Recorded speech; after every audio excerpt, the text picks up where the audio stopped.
Come on, Lionel. You promised us a ride. She said she'd be here. Funny, she's never been late before. You wasted your time then, didn't you? I did not. I did it because... I got a fresh ass.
Is that yo, John Wayne? Is this me?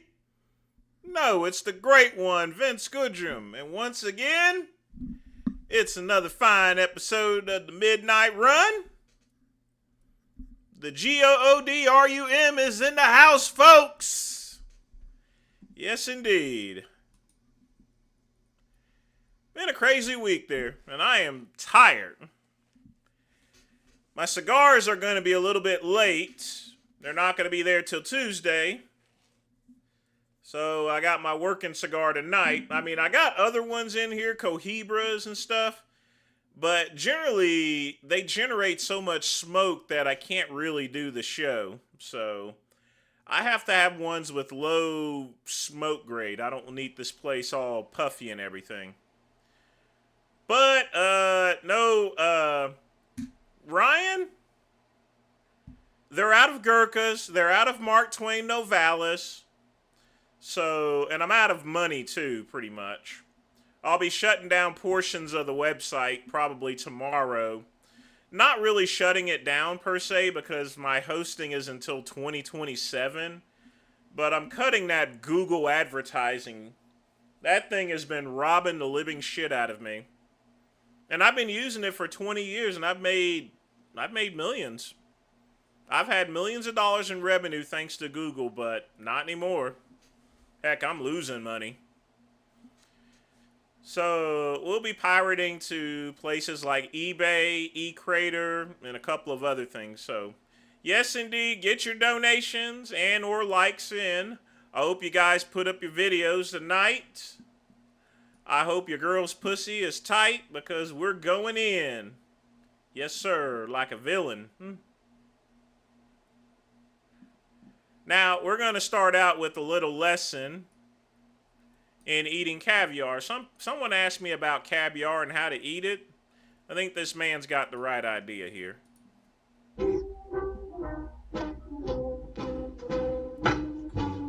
R, your health.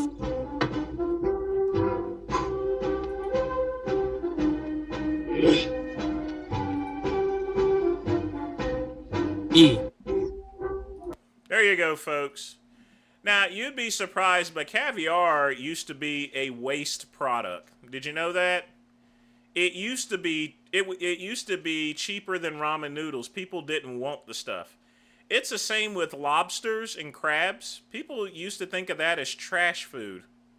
As well as whole bread. Whole grains and stuff used to be for poor people. So it's kind of surprising that the food like caviar that was considered trash 100 years ago is, only for the rich. The same with crab and lobster. It's, stuff black folks like to loot from stores. There go me again, cracking on my race here. I'll crack on some of you honkies in a minute there, but, In any event, tonight I have coffee and chicory because I'm actually out of Starbucks coffee, so I got back my Cafe Bustamante. It's going to be delivered tomorrow with some pineapple slices. I'm going to have that, some eggs and some bacon. I'm going to be all right. Have some coffee, too. A little espresso. I went ahead and went back to the espresso coffee. Got that. Got myself a nice gin and tonic. Beefeater gin. A little great value tonic water. There's nothing like good old gin and tonic there. And, of course, the last of my, actually, this isn't a Mark Twain Novalis. This is a cigar, this is a CI imposter for a, Cohiba, actually. It's a Cohiba imposter. Still has Dominican tobacco in it, long filler. But they're pretty good.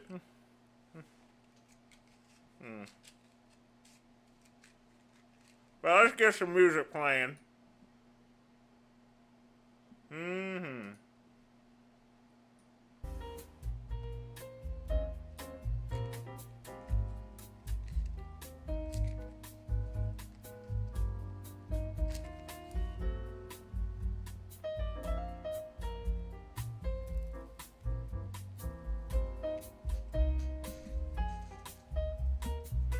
So guys, if you guys want to know what my working man cigars are, it's these.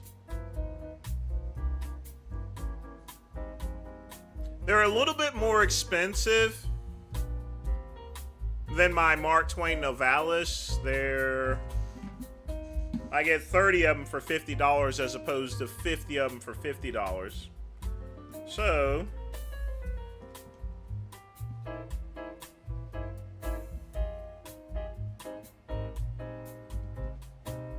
they're $1.66 a piece, actually.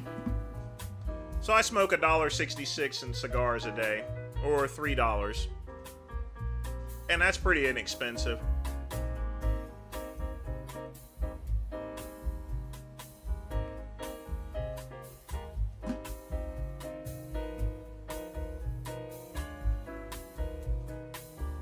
Now, folks, I heard, I was watching Vegan Gains' channel. Someone told me he torn his abductor. But yet, he is still working out. Why? Take a break. You know, no matter how many needles he lobs in his body, you know, injuries are injuries. Listen to your body. If you're not feeling right, just don't do it. It's like that old Groucho Marx joke. Guy goes into a doctor and says, "My arm hurts when I move it this way." The doctor goes, "Well, don't move it that way, and you'll be fine." Unfortunately, my cousin doesn't listen to his elder or so forth, so what can you do? Now, I am very happy that This is a day in the life. that Paulo from Tokyo has released a new day in the life. I love these things. I love watching his videos. You guys got to subscribe to his channel. He shows off the authentic life of a worker in Japan, as well as other things. If you want to learn about Japan, folks, that's your boy right there. No joke.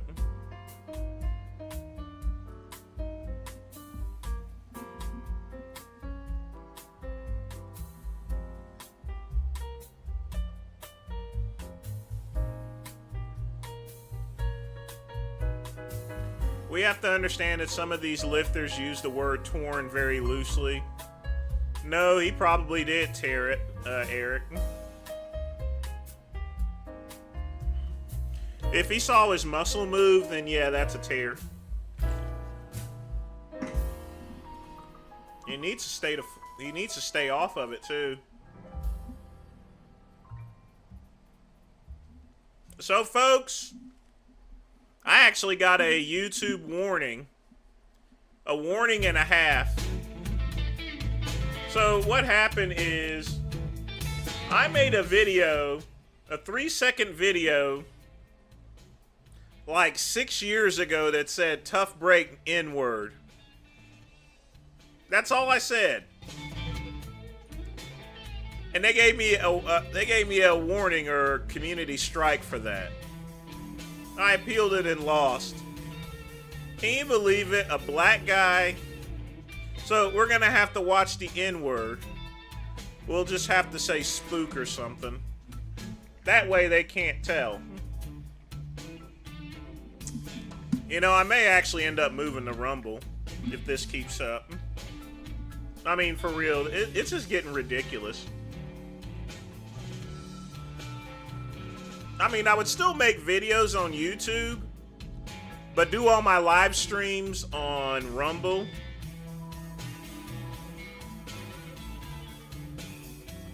That's the funny thing. They didn't even flag them. I think it's because it was already flagged, and it says it right in the title.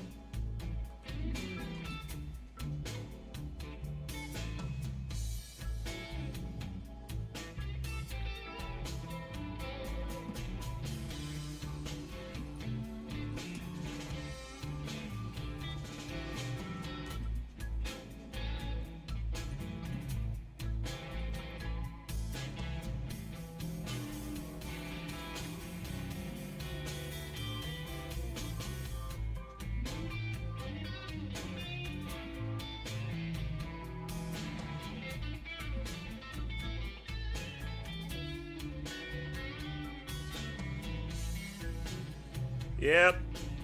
That right there was a legendary, even though it's delisted by YouTube, it still got a 1,400 views.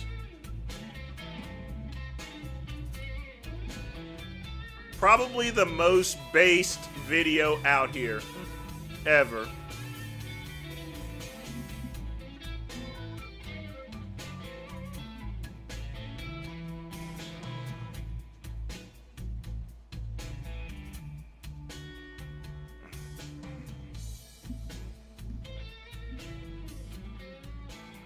But you can't make videos like that anymore.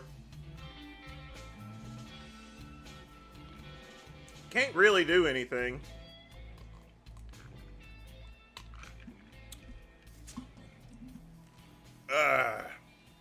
That's a good gin and tonic.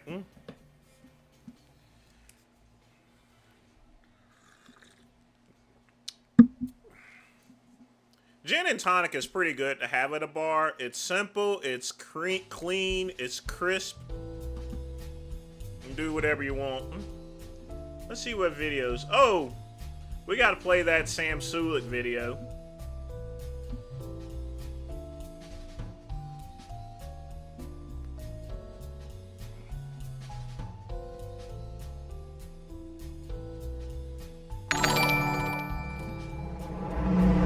Can we react to some events? Matty Matt with a $3 donation. Definitely appreciate that.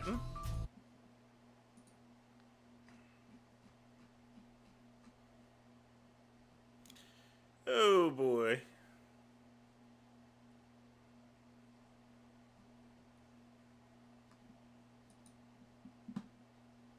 No internet. Yes, internet. We got internet. Whoa, we don't want to see that. You know, I can't. If I had switched over, y'all guys would have seen some nudes.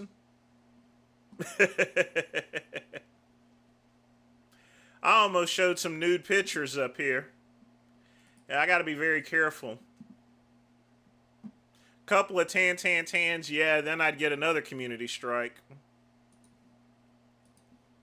You know, a lot of people, Too young. I don't like the term jailbait or this or that. It doesn't make any sense. You don't like it because you're That's a cookie cutter. you're a sick fuck. Well, no, He'll no. go to jail. Back in the old, well, it shouldn't be. Back in the old country, girls will get married 13 and 14. All of That's that. because life. isn't the old That's country, because though. the lifespan was like 30 years old. Yeah. It doesn't matter. That's Yeah. how it should be done today. Oh. You have but better. No. You guys are sick. No. You'd have better We're mothers, the sick. better mothers, and better families. I'm against having women. We're the sick Trying ones to with be- the blow-up doll between us. Continue, Lenny. Okay, your credibility is Trying to be like a man and going to college.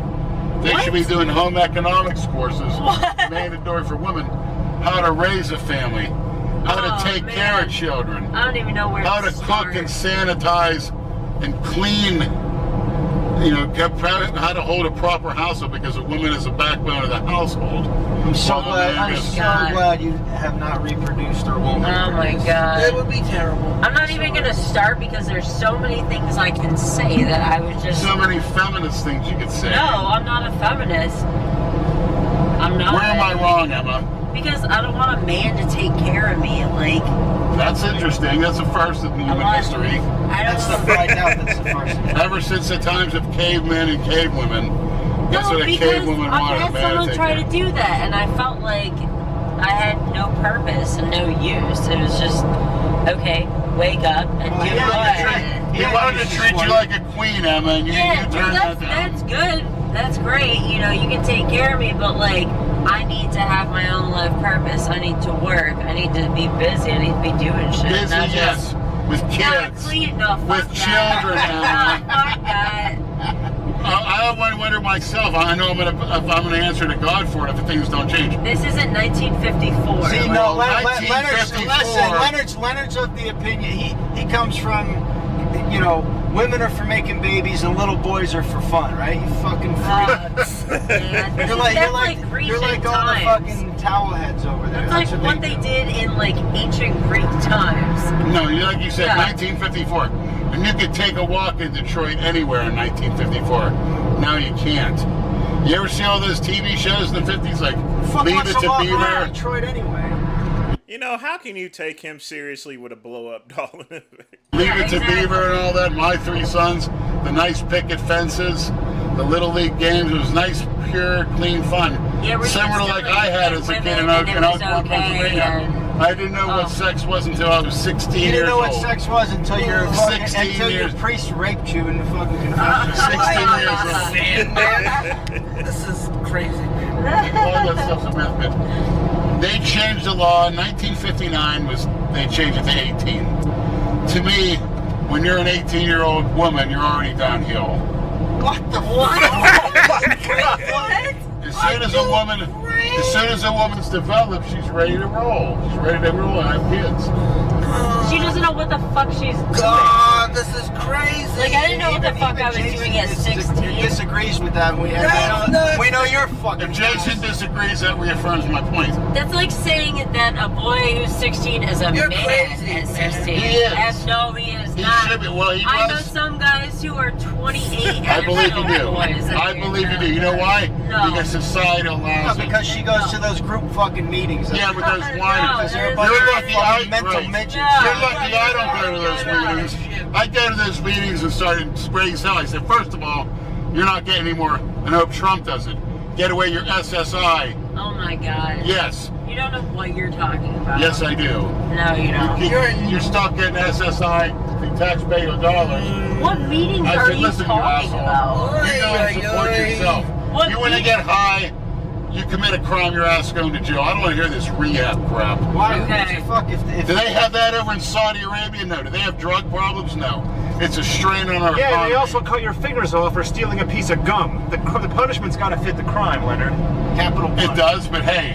What do you give a shit about people you put drugs in your fucking body every day? Right, but I don't go what's whining. fucking different? I need to go to rehab because I'm not enough a man to control myself. Somebody's gonna punch you out, man. Yeah, I Wait, feel like you Do you don't know. think addiction really is a don't- disease or a weakness? You don't know. It's a what you're weakness. talking- Okay, you don't know. What I'm a you're porn talking about. addict. Okay, remember that. Same part of the brain that controls so drug you're addiction. weak. So you're just weak. No, I deal with it. I don't go running to the state. Help me. I don't go running to the state. Freudian slip, Emma. I've Who paid said out of you, pocket. Emma? I've paid out of pocket. Emma, I haven't asked the state for Who said you had anything to do with this? 'Cause I I'm was an talking about the man. addict. No, because you're a Freudian slipper. It's not a What? disease. It's not a disease. I didn't call it a disease. It's not a I call it more so like a thinking disorder. Listen really Like quickly. you- I'm just gonna explain it in like one sentence. You do have the willpower and the choice to choose whether you start doing it or not, but you don't have control over yourself once you start. Yes, you do. No, I'm telling you, you're not an addict, so you don't know. He is a fucking. Not when it comes to drugs. This is There's three ways. It doesn't It's a matter. You're different not kind of listening. drug. The war on You're not drugs, listening to me. rehab, and all Could you, that. just Okay. stop, could you just stop doing all your shit? You weren't listening to me. You didn't let me This is finish. crazy, man. They're fighting over pointless shit. Everybody's different. This is Different fucked things up. work for Can I certain listen? people. I think I'm going But to just fuck this. because you don't believe in God. one way working for somebody doesn't mean that you should be Close my ears. disrespectful. Just close them about and go to it. sleep with them. Illogical statement, Oh Emma. my god. It's completely valid. No, Emma. Illegitimacy. Okay. I can't take anything Lenny says seriously with this thing Yeah. sitting on his lap. That's It's what's like, fucking great. Emma, the problem with them, they're With them, wimps. I am one. So the problem with me. Emma, You're a fucking listen, wimp. did you commit crimes to feed your addiction? Actually, no. I Well, was then what always is the able to pay problem? for everything. What is the problem? What are you talking about? My life was out of control. Why? Because you Why? were cutting into 'Cause your I was rent, miserable. and you were cutting into your food money. You would starve and be homeless to feed your addiction, right? Well, there's choices and priorities. No, that wasn't the issue. I was completely miserable with my Right, because life. it's too many highs and you get the bad lows. You're right. Better, No, I better was not even ruining to start it. everything in my life. You're right? I was ruining everything In what in way? every relationship in my life. In what way? And also the relationship I had with myself. Like, I'm a spiritual person. I don't. Yeah, he was. But you gotta remember, how this can is you 9 want years to ago, be like that? and he still had a job. In what way are you not ruining your life when you're addicted to drugs and just doing them all day? Well, that's why you don't do it. Certain things. Yeah, that's what I'm not doing. And if you do, you're going to pay the price, just like anything else. Yeah, of course. You pay the price if you're going to sit on YouTube all day and watch even the Misfits and not work. You're going to pay a price. Right. Now, so a lot of the rehabbers, I would say the majority, they do that to evade hard jail time. They want to go to a nice hospital instead of a jail, which they belong. I Yeah, believe but they're doing it for I the believe wrong they should be in a reason. work camp. What? A work camp. What's great is they send all the rehabbers to South Florida, where Yes, all they're right. the pipeline, where all the drugs come And in. where's all the drug They dealers just at? said last month, 400 pounds of pot washed up on the shores from Miami up to Palm Beach. 151 What the fuck? heroin over. Send your kids to fucking Utah. Quit sending them to Delray Beach. Where Utah, you can't do shit. But then you guys would have never met me. I don't know what's going on with Frank, but he seems to be sick all the time. I think it has more to do with his cosmetic surgery. Some of the fillers and stuff is seeping into his bloodstream. That's beside the point. No, it's not. So it's possible he could be having a problem with his kidneys. It's totally valid. You are a Freudian slip. Emma, I've never looked at you as a rehabber, a But that's drug what I addict, am, a technically. lowlife, and I don't think you should view yourself as that either. No, I don't. You can say you're I an don't. addict, that's fine, but guess what? Face it. You're an addict, but you're not an addict anymore, so... No, you're always an No, an addict can always consider himself an addict, am I right? Yeah. Like when they say cure yourself of addiction, There's that's a no bullshit cure. statement. You're never recovered. You never but cured. okay, so it's shit that you put in your body that's not good for you, and it doesn't make you feel good. So, No, like, that's okay, not- that's I know not- I'm not gonna go eat a pile of shit because I'm gonna That's get not sick. That's not it. So I don't eat shit. That's not it. If you know drugs fuck you up, don't do them. That's not the. There's no logic when it comes to it.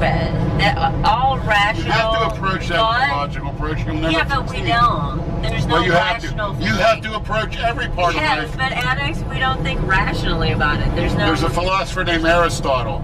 Every aspect of life has rational thought.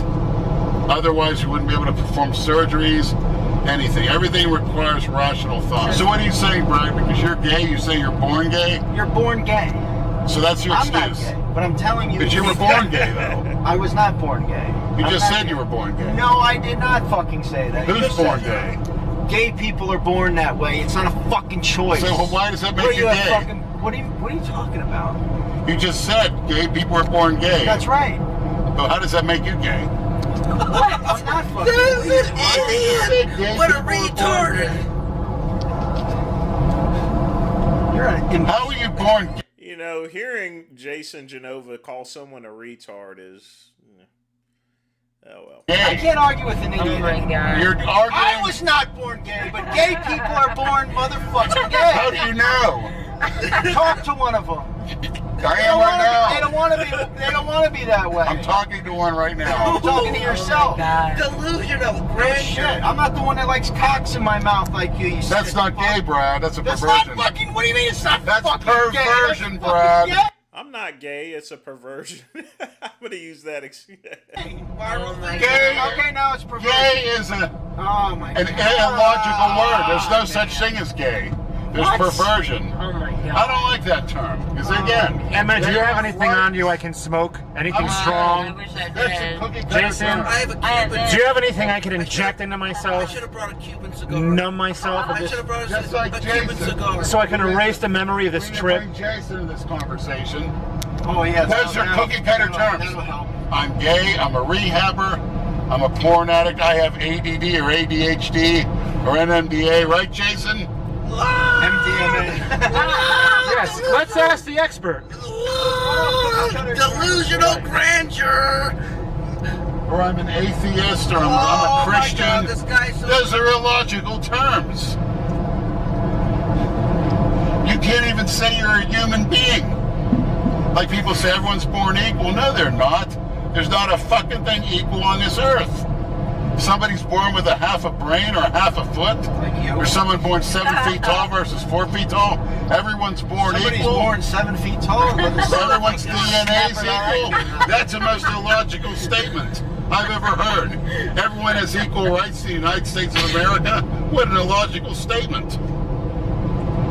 Too much illogicity going around here. He's delusional. Delusional in the head. It fucking takes one to know one. But Not as bad as me, not as bad as him. No, bad as me. Freudian slip there about Oh, there. you're bad. You're worse. A lot worse. yeah, because he can read, and that's what he ends up reading shit that I don't know where the fuck you get your information from. It's I like get it from it's basic like common he's repeating sense. like You're crazy. propaganda, Yeah, like exactly. from. Common sense. Think about it. That's finest. Think about it. Finest hour of delusion.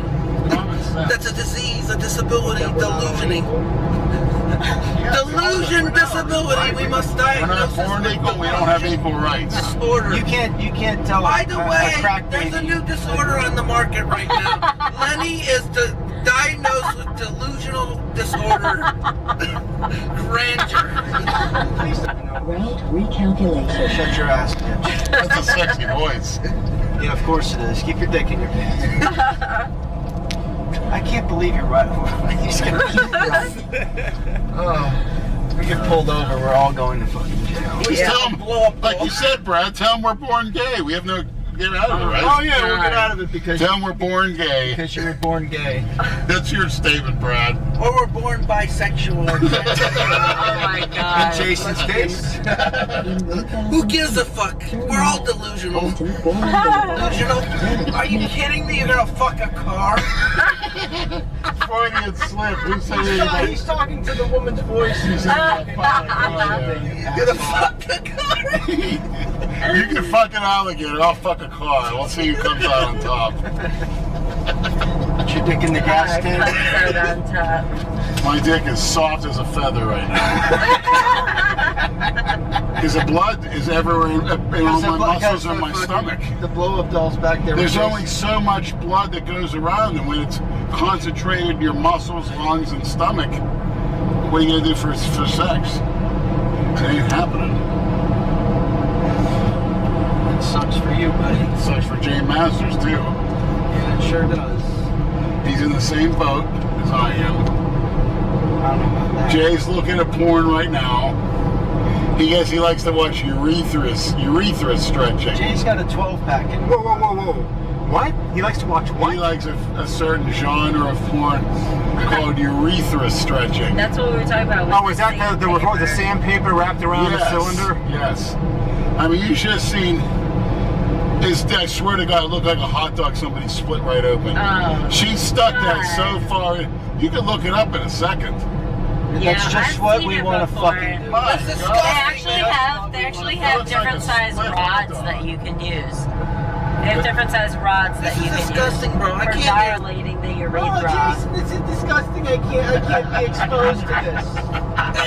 Go do another Jack video where you squeal like a pig, you idiots. All right, Mr. Holier than Thou back there. Mr. Self-Righteous. Yeah. Mr. Purity. Goody two-shoes. Disgusting, man. I can't hear this. Knuckles Deep back here is offended by the. I can't hear it, man. I can't hear it. I'm the most normal person. Me and Andrew. Well, I'm not arguing. Well, I'm not going to argue with that. You actually are the most normal person. Andrew who? You're the most delusional fucks of all. Grandeur. I had a coffee stir stuck shut in my dick. Oh, I Oh didn't my like God. that. And a catheter. Yeah, that Jamaican lady at the gym put a coffee stir in my dick. Oh my God. What the fuck? Real men eat ass. And that's going to be a shirt made that I will wear.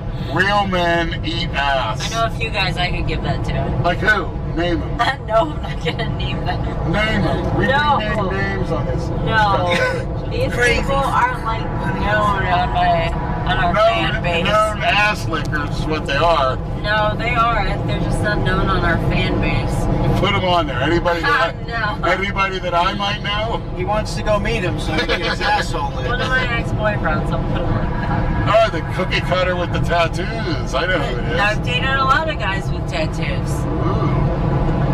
So you attracted the men with tattoos. am. Andrew, here's the sign for Jason and Lenny. Right there. Make sure you go and get that fucking done. The two of You you. got it down on the side of the road, that trailer over there, right there. By a male dominatrix. That looks like Jay Masters. He has a little setup over there. Right now, quite to meet you. Nice to meet you too. Good, yeah. Beautiful town. Yeah, nice out. All kind of people. It's nice and quiet out here. It's peaceful. Yeah. That's why I don't like. That's why I had to move here from Chicago. I had to get out of the zoo. You know. You're a Cubs fan or White Sox? Cubs from the family. The family's a big Cubs fan, but I don't really follow too much baseball. But I'm rooting for them now, of course. You know. It's good. You guys got in all right. Did you see Lou? Yeah, He was here. Yeah. Oh, he's walking around. if you could do that, that would be awesome. I'll see when he comes. He's going to come here tonight, right before it starts. Hulk Hogan too, Yeah, right? yeah, he's coming tonight. Wow, everybody's here. Lenny wants to choke slam him, right? What's all the celebrities we're going to do? Well, you got Branch and Flex and Dallas and who else? Karina's here. Yeah, he's of course, yeah. I don't know if we can find anybody bigger than that, right? For celebrity power, right? Yeah. I'm a celebrity on YouTube. I'm at 16 years old. What's the name of your gym? Second Chance Fitness. You guys gonna go train? Let me check it out. We don't know what's coming anytime. How far is it? 4 minutes over the bridge, north. Can you recommend a good place to eat around here? We're absolutely starving. What kind of food you looking for? Anything really. Anything. Good old American food, burgers, sandwiches, just casual lunch. There's a place across the street here, and it's called the Crab House. It's right across the... Is that where the after party is? The after party's at Hurricane Charlie's, which is right across the street the other way. Okay. The Crab House got, good burgers, good food like that. Go Crab get some house it crabs. is. We're gonna get crabs in Port Charlotte, Leonard. You ready to drop down and blow him now? That he's right here in your face? Maybe he'll pull your teeth out before you blow him.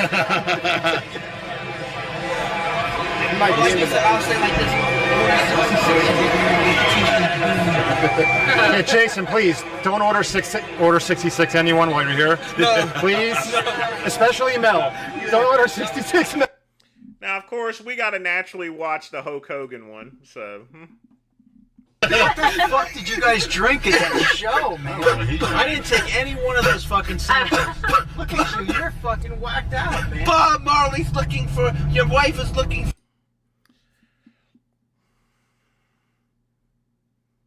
I don't know, for some reason or another, it cut to that other portion. What kind of... Lenny, stop twitching. Lenny, Yeah. Knock it off. get in the fucking van. Hi, I got a special treat for you Misfit Maniacs. We're at Mel's show tonight, live. And I got a friend, Lou D'Onofrio. Like he said it. Known Lou for 20 years. He trained with me and Andrew Calora. Well, if you want to. But Lou, he would go off on people in the gym. You get in his face or whatever. A guy had gloves on. He heard across the gym screaming. I guess he grabbed a weight. Lou says, "Get the fuck away from me." He goes, "Who the fuck in this gym wears gardening gloves?" So me and Calora, being the troublemakers we were, sometimes Lou would do an intense set. Get him, Hulk Hogan. Oh shit, yeah. We got Lou over Oh, man, you could have done it. Well, you're bigger than him. Oh, man. He looked like he looked like an old decrepit old man coming in there. Lenny, how long have I known you? Seriously? Almost 20 years. And Lou's actually gotten bigger. Where'd you meet me? World Gym, Delray. World Gym in Delray. The old World Gym. To go back there if you have Who VIP. owned that gym? Jim Go back Willard. there. Jim Willard. And the girl you used to date, the Who's the lovely hottest girl ever? Sherry Lee. And who dated you? Not only that, but you used the gummy bears on her, which that's all we'll talk about. Oh yeah. But what we do, me Calora, we'd try to get under his skin or whatever. And Lou would look at us, he'd do his set, he'd come up and give us both a double finger, which nobody big that then. So we thought we'd have some fun with it. We go up to people like a big guy or whatever, and we say, "Hey Lou, this guy said you got a problem with pissing at people." So Lou goes, "Why is that parking lot?" Didn't know the guy. He goes, "Hey." He goes, "You got a problem with me pissing at people?" I was like, "What are you talking about?" Whatever. And he knew we put him up to it. As you can see, Lou's going to do the over 50. What is that, in 2 years? Yeah, I'm going to continue. Try it for now. And modest to God, the biggest guy here, and obviously the biggest arms, most density. There's Lou. Many years of heavy lifting and eating. I don't know, man. Lenny's been around a long time, and Lenny's a good guy. Sometimes he loses his mind on his fin of blood or whatever. Yeah, but sometimes you got to get your name on the map. Like Lou's got Divine Nutrition, a few other ventures. He's doing very successful. Very good businessman.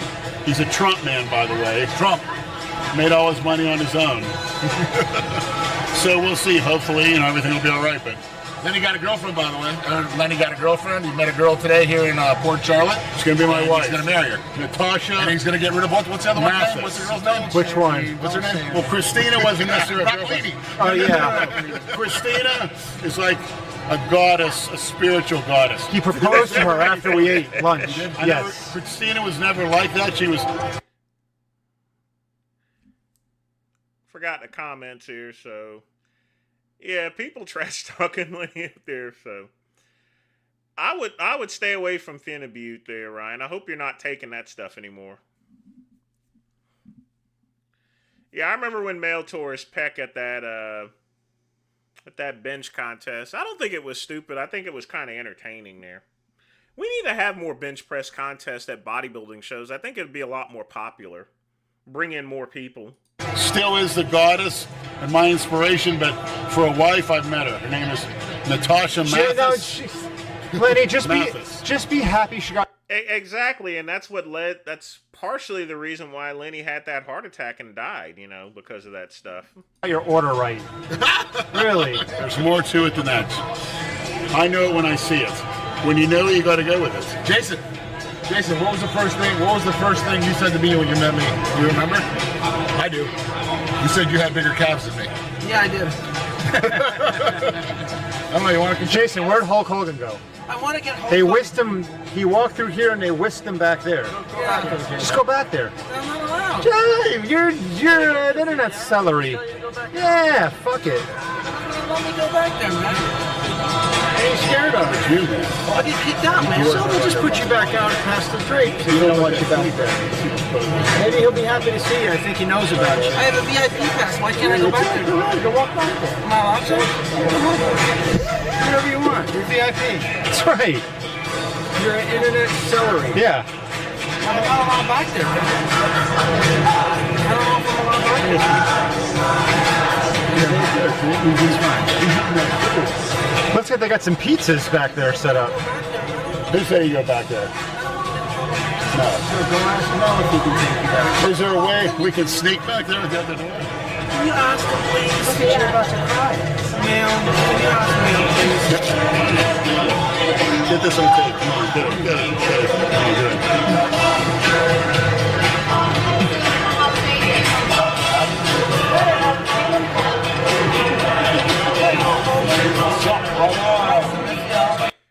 Rest in peace, Hulk Hogan. Rest in peace, Big Lenny. We're going to miss both of you. Whoa, easy, man, easy. Hold on. Hold on. Let me get it high. It still hurts.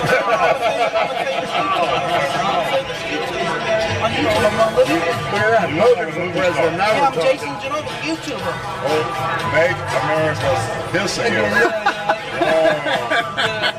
I got my Order 66 t-shirt from Star Wars. Strong, brother. Misfit. Yeah, if Hulk Hogan didn't try to get all these surgeries to get his back together, he would have been a lot better. He shouldn't have done that. He had a little cancer and everything from what I understand, but it wasn't major or anything like that. He could have went a couple of years. But all those surgeries for the back there, no, that's not a good thing. Because what happens is it leaves those fat globules and everything else. It just goes right in the bloodstream when you're having all those surgeries. So, I mean, that's a cause and effect there, That and Hogan with his juicing and everything, I mean, that just adds up. But he had a good life, and he had a very long, decent life. I'm just surprised Ric Flair is still alive. Mania, look really good shape, man. Thank you, bro. Awesome, dude. Can you say a hell yeah, brother, to me? No, that's Stone Cold. That's his gimmick. What's your gimmick? My gimmick? Well, you're not old enough to know my gimmick, but my gimmick is, hey, brother, what you gonna do, brother? That's what my gimmick is. Oh, that's great. Yeah. I remember your TV show, Hogan Knows Best. That was a great TV show. That was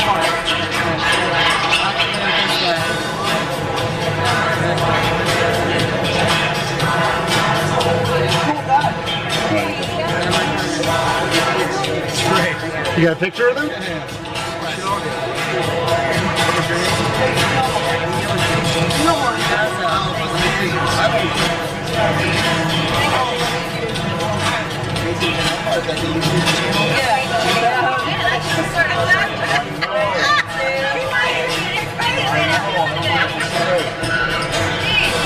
Take a picture for my... I don't know how to take a picture. Take a picture!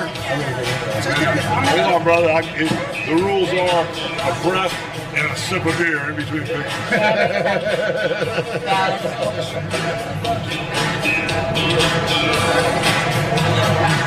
No, it doesn't. I guess it's promotion. My battery's going to take a picture. What are we doing?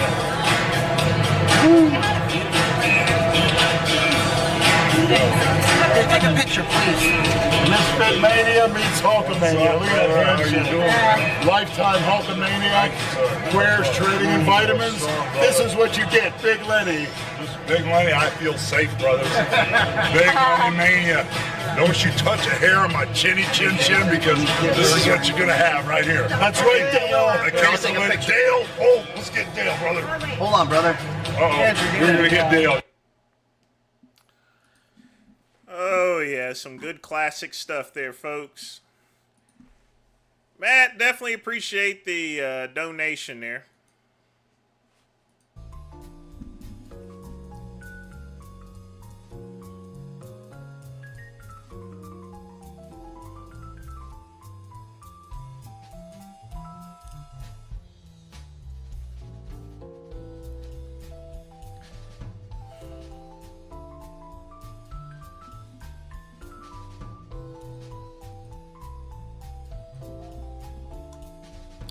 But folks, get your questions in. We're going to start videos at 10 o'clock.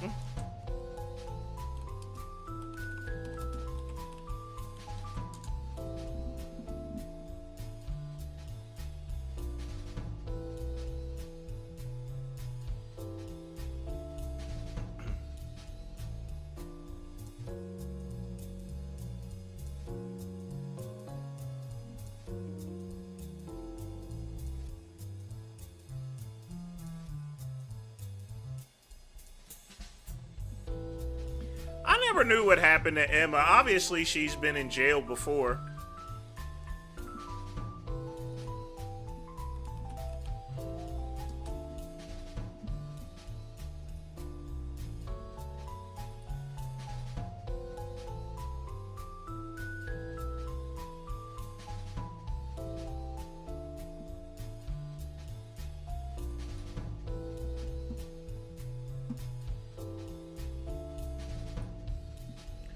Holy moly. Are you serious? What the heck has happened to him? Excuse me? What's going on, kind sir? Oh, let me see what you got. Let me see what you got. Absolutely stunning. Look at that. It's fully The 5990 iced out. Another watch. What you got? What you got for us? Okay. What you got for us, here? Oh, here we go. Oh boy. Let me help you with Buy that. another watch for you.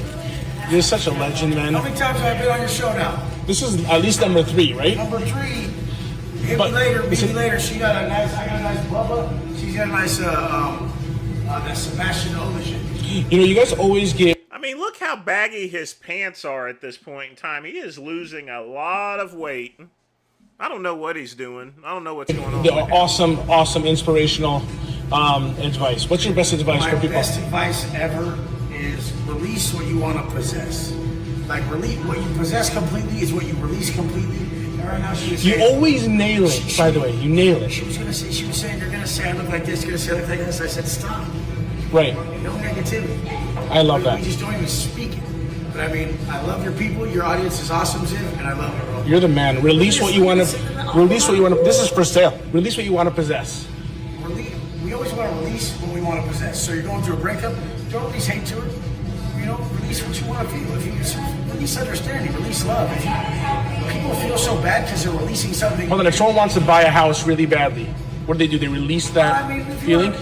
I don't even believe in the money, like the ways of like attaining money that way. I don't think about that. Right. I really think about assisting people so well in life that they ask for your help. So I love that. Like the stuff I've done, write my book. I wrote my book, non-negotiable, and I've given so much advice online. Is your book on Audible? It's I haven't done it on Audible. It better be on Audible, dude. Come on. I really just did the normal. You got to get it on Audible. You're gonna come see my new car. What do you have? What do you got? Let's see. It's awesome. It's awesome. Let's check it out.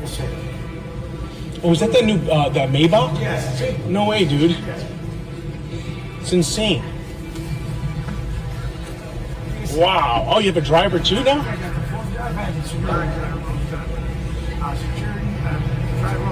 Look at this, man. Black on black? What is this, black? Yeah. then we got the bright pink interiors. Wow. Wow. And then we have That's probably one of his simps driving him. I've had every car, and I have a shitload of different cars right now. The Maybach is the funnest to be driven. You lounge it out, I put my shit all the way back, and I'm chilling. This is first class. God bless you, man. So good to see you. Yeah. Man, just look at him. He's just small. Jeez, that's pretty bad, folks. But folks, get your questions in. I'm going to go ahead and look at some of these videos.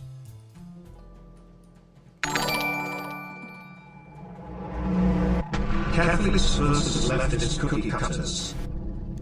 Matt with another $3 donation. Let's see what we got here. TFP Student Action Volunteers are in New York City today, standing up for tradition, family, and private property. We are denouncing the errors of socialism. You know, I actually like this little robe thing that they got. I think that looks pretty cool. I want to get me one. Communism, having conversations with the man on the street, giving out literature, 10 reasons to reject socialism, having some debates, and getting the message out. Let's see what happens. Rejecting communism, yes. Yes. All right. Thank you.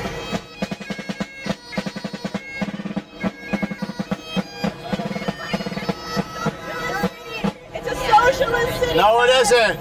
Will be soon. No. Boy, KCB, you doing some detective work, ain't you? Well, America is not Venezuela. Why did 7 million people flee from Venezuela? America is not Venezuela.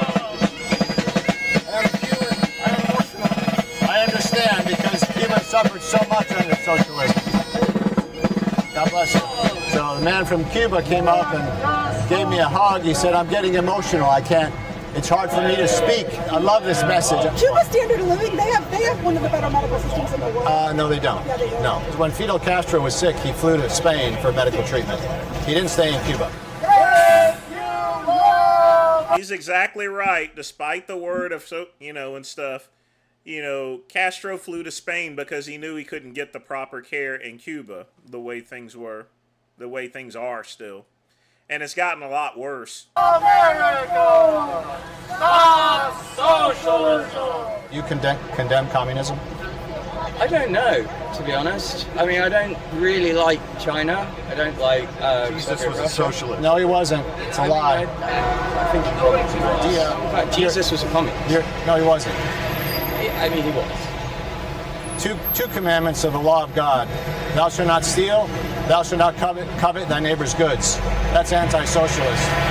Yeah, but love thy neighbor as thyself, and love on our neighbor as I've loved you. I mean, that's charity. That's not stealing private property. Charity at the state level is bad. No, socialism is taking from those who have to give to those who do not. Fomenting a class struggle to say that if you have more, you're oppressing me. You're an oppressor. So a landowner is an oppressor, and that is communism. I am anti-communist. We are a free country and free people, and we must stay that way.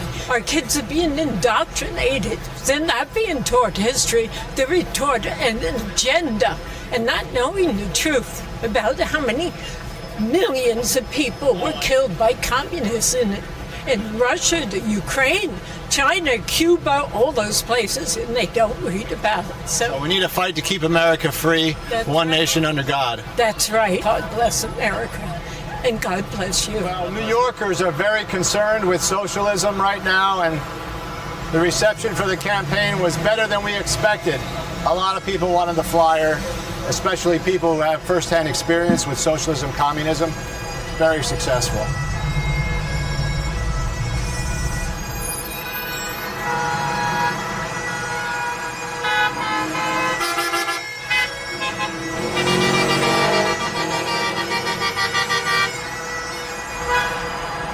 You're from the Dominican Republic, but you've been living in the U.S. for 50 years? 52 years. And is communism something we should bring to America? The communism is the worst of the worst.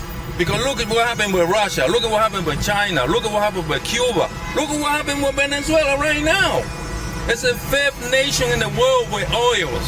and they don't put in no oil out of the ground anymore because the communism take over. So it's about time that people wake up and be realistic. Do you love America? All the way to the bottom of my heart.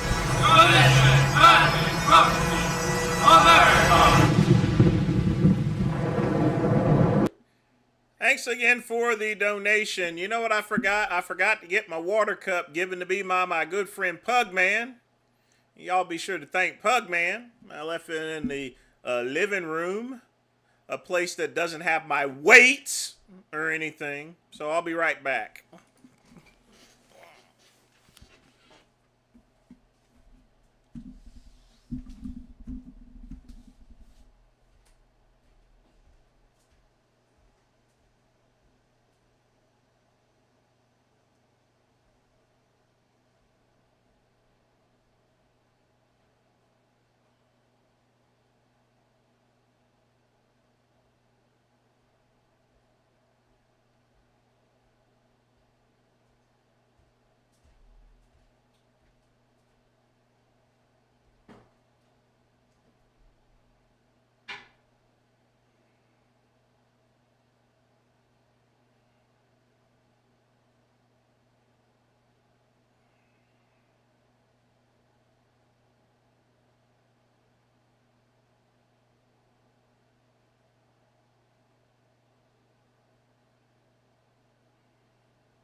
All right. Got the water cup, folks. All right, let's see what we got video-wise. It's about 10 o'clock anyway. Before we do that, let's see what's out on internet TV these days.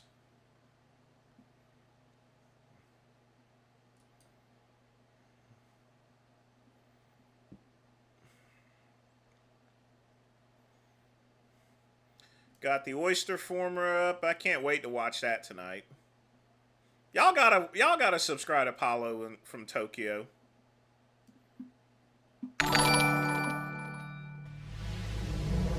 Do you sell smoking jackets on your website, Great One? Quick Pump with a $2 donation. I don't sell any clothing whatsoever. I sell medical products and fitness equipment.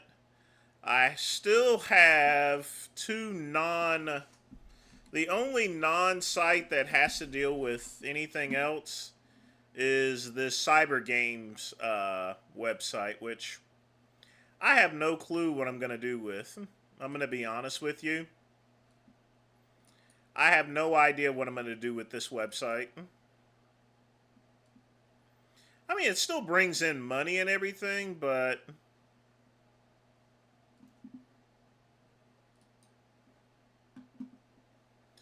it's just kind of weird, basically.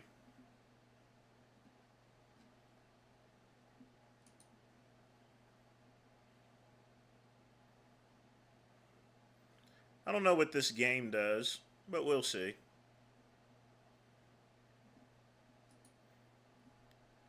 And of course, it still does all these ad things.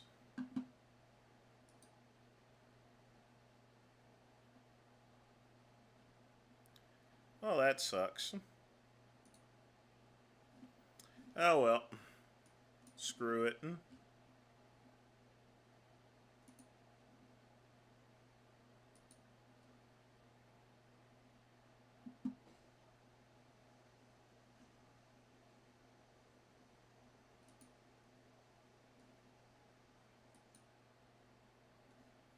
What is going on?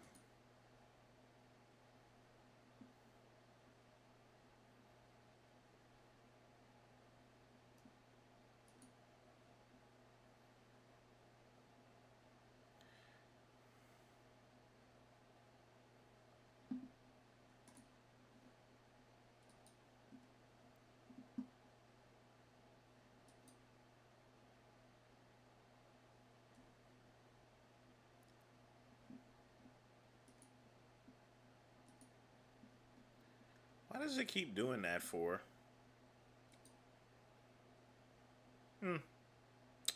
Oh well. None of the games are working on this thing.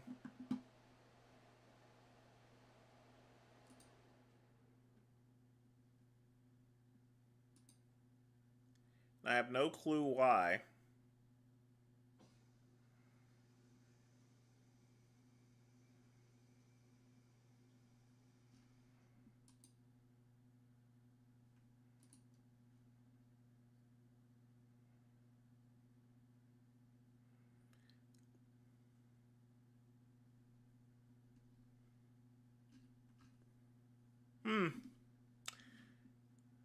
Well, the game stopped working, but it may be because I no longer have the subscription to it.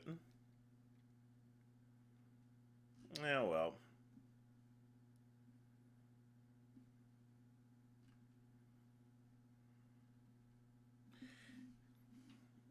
Oh, I know why. It's still loading. Oh well. Let's get started with videos. I'll figure that out in a minute. Here's another video from these guys. Matt with a $3 donation.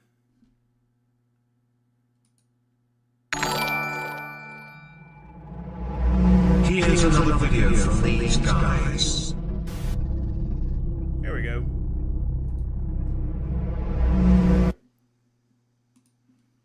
Get off of me! Get off of me!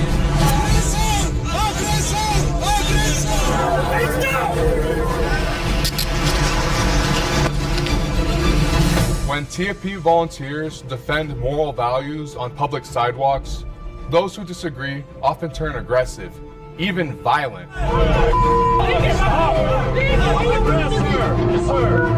Do these attackers just walk away? Are they ever arrested? In this video, you'll see the answer. The police step in, the law is enforced, and the attackers are held accountable. I was personally assaulted. An individual filled with loathing and hatred came up, punched me in the face. Oh!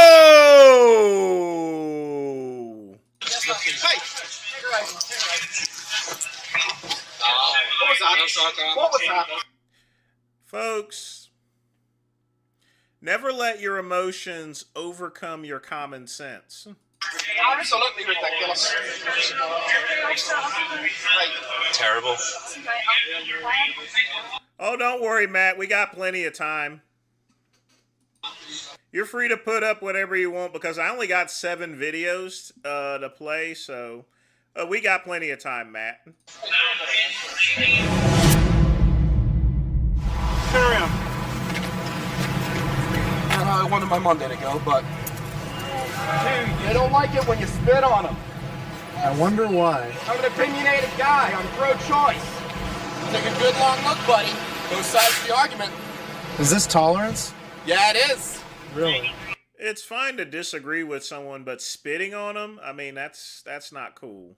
Yeah, it is. Now he has to pay a giant fine all because of spit. You know, those court fees are kind of expensive there. It's not worth it. Goes both ways, my friend. Goes both ways. Did we spit at you? Yeah, sure. We didn't spit at you. I got some nice boots here. You want to take a shot? Go ahead. This shows you what the pro-abortion side believes. They think they can just come here and spit on us.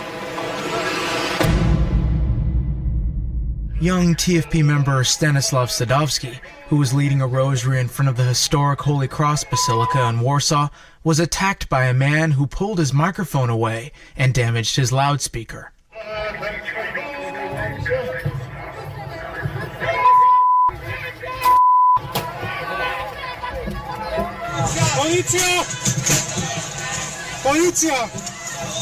Catholics yelled aggressor to alert law enforcement officers about the incident.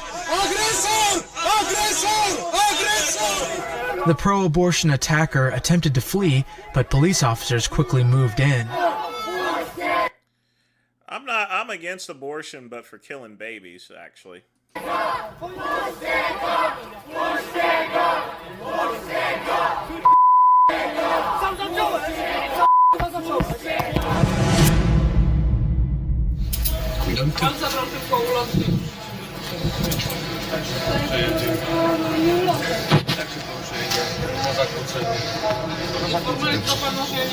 Tak, tak, pan nie będzie. No tak, ale dla bezpieczeństwa musimy.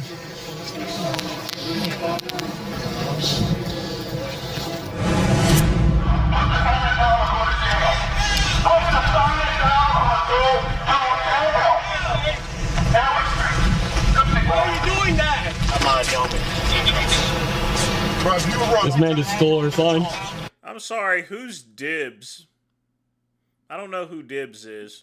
I promise you're gonna get a charge and you're gonna get tased.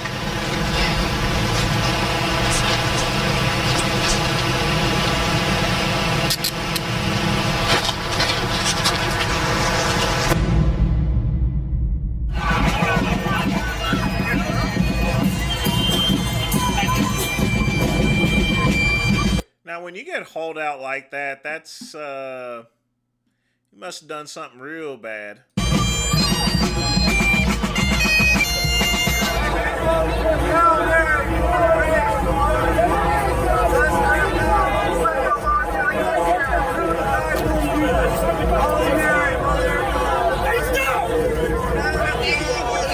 How many arrests have you seen? Personally, I've seen 5. Wow. But I'm sure there's more than that. Okay. This is the New York City Police Department. You are interfering with a permitted event and making unreasonable noise. You are ordered to cease immediately or you will be subject to arrest. Unreasonable noise. You are ordered to cease immediately or you will be subject to arrest.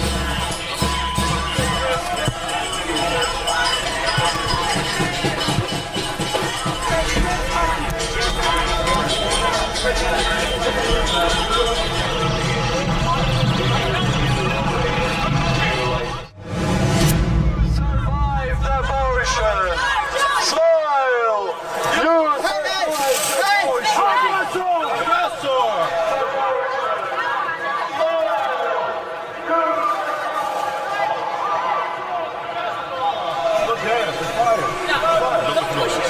Okay, but he was just attacking us. Can I get our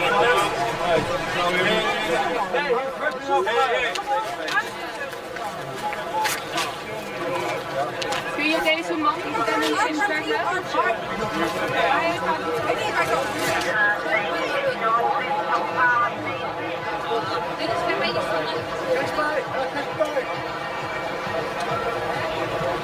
Man, these guys got hate around the world, but I still like those little scarf things. Those things will fly.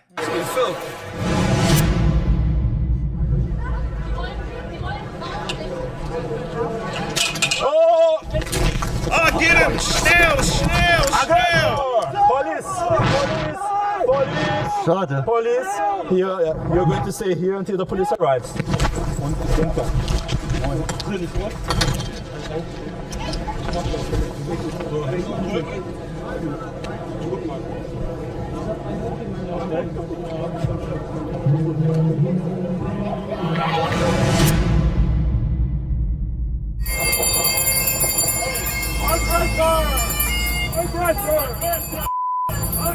I will make you again! Move out of my face! There's more. That's more pepper. Will make you again! Move out of my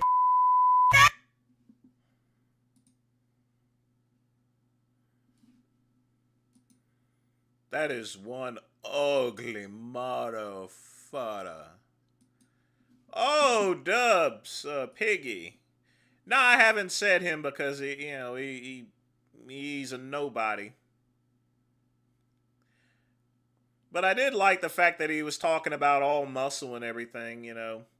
You know, for a guy that age there, you know, having a heart attack at his age, that's not a good thing. That's not normal. He should really take better care of himself. He should get to the gym. He should diet, hit that treadmill a bit. Stop eating biscuits like Tic Tacs. There's more. That's more pepper spray. Sitting here for a peaceful protest when two ladies and their children come over and start pepper spraying us. Got down my throat and up my nose. Burns really bad. Got in my mouth and down his throat. Pray for us. Hey, Gabriel, pray. That's not cool to be pepper spraying a child. I mean, that's wrong.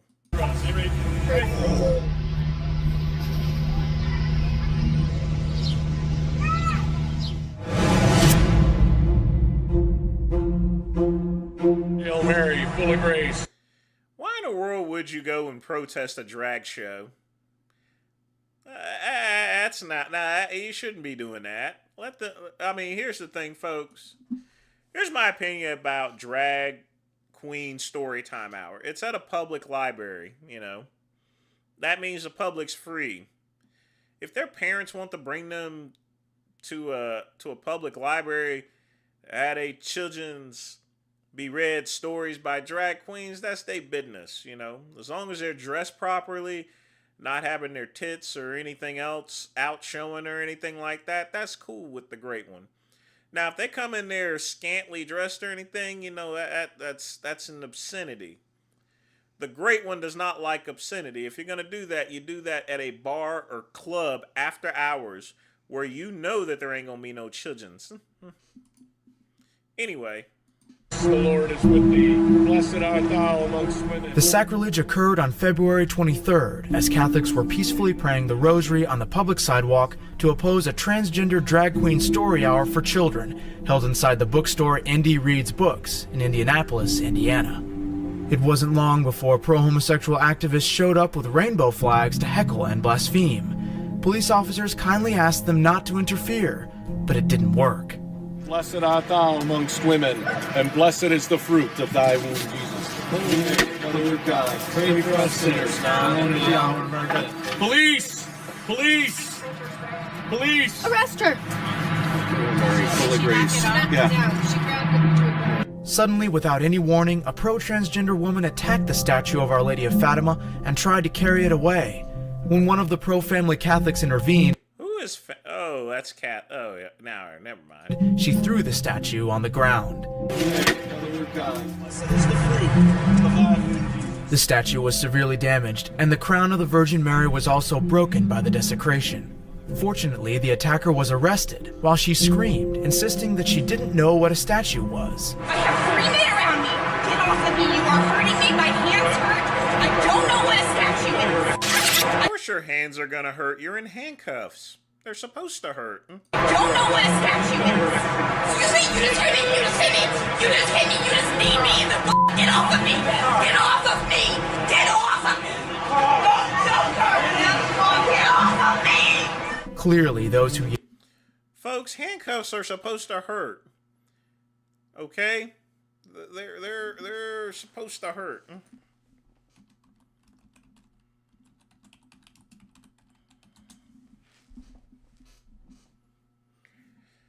I mean, and the type I used in the detention center issued out standard handcuffs, but the great one, like, I love my Winchesters. Winchester handcuffs are awesome. They're easier to get on people than regular handcuffs. Whenever I was working at the detention center, I had Gauls handcuffs, and I didn't like those, so I went and got Winchesters. If you guys ever become an officer or work in law enforcement for any reason whatsoever, buy your own equipment, okay?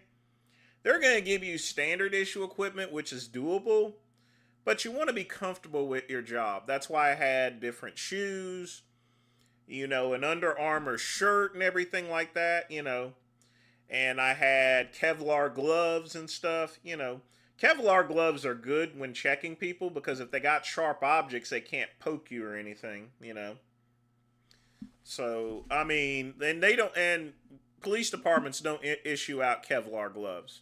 If I'm going to be searching someone, it's with Kevlar gloves.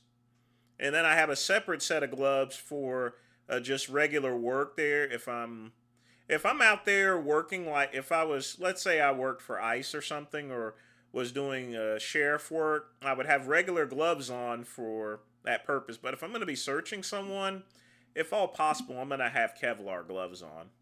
Because people have got needles and all other sorts of shit there, you know. I mean, seriously.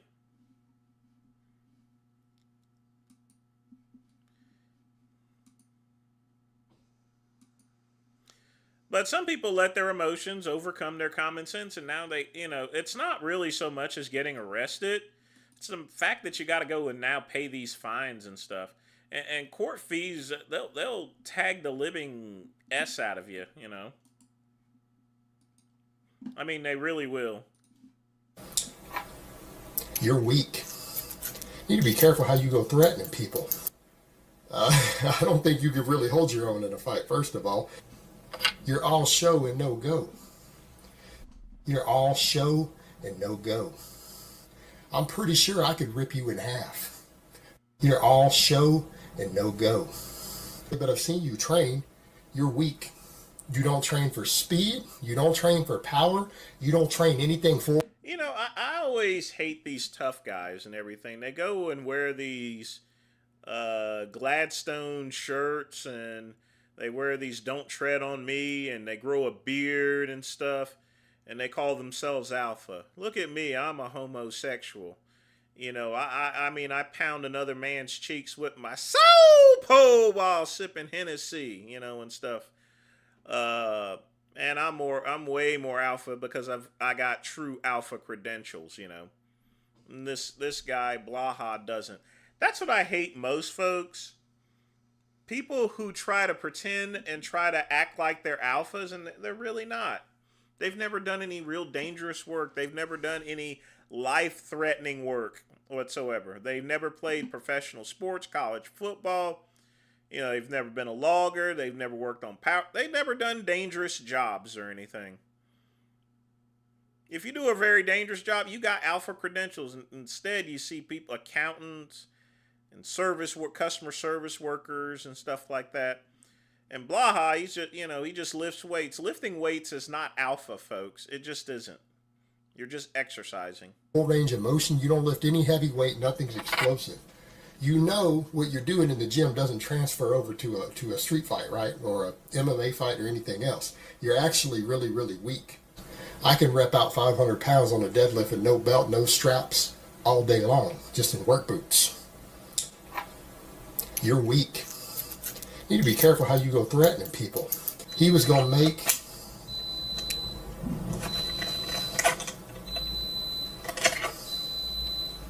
Sorry, there's my rice cooker going off there. Gotta wait for that for a minute.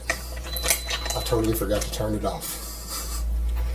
Because we're about to go in deep. We're gonna need some lube for this. Well, you know, Callie made a big deal talking... Well, quick pump, she probably thought they were going to be like those fur-lined gloves, those fur-lined cuffs that her girlfriend probably uses in bed and stuff, so... I guess she found out what real cuffs feel like. About how he was going to wolf some guy named Lenny, Big Lenny, whoever that is. I hear that name all the time. I do not know who that is. Don't particularly care. But, you know, he said that he was going to make an example of me.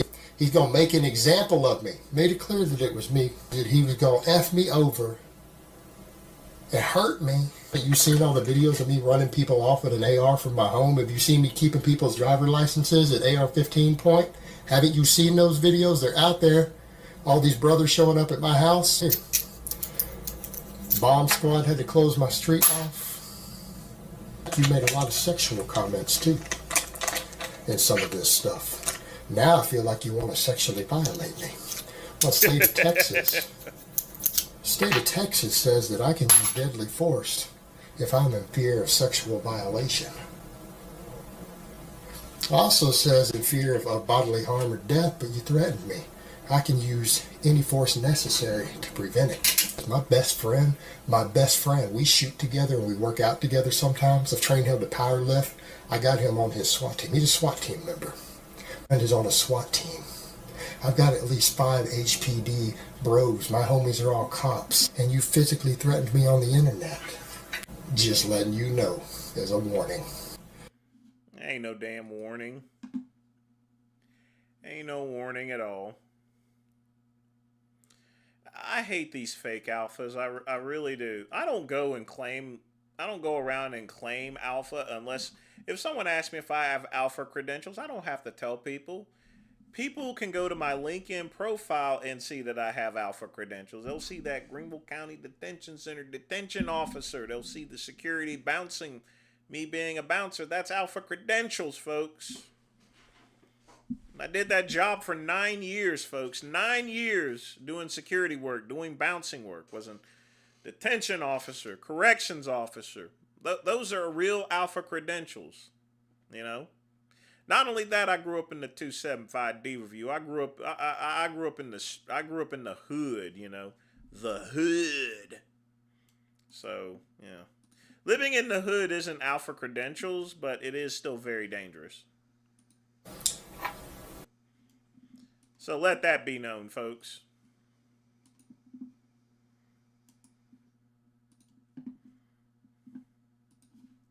Hey guys, so I just want to show you a couple things I've got for the museum. Gonna show them to you, and then we're gonna talk about what I have in the Elvis Museum, just so you know.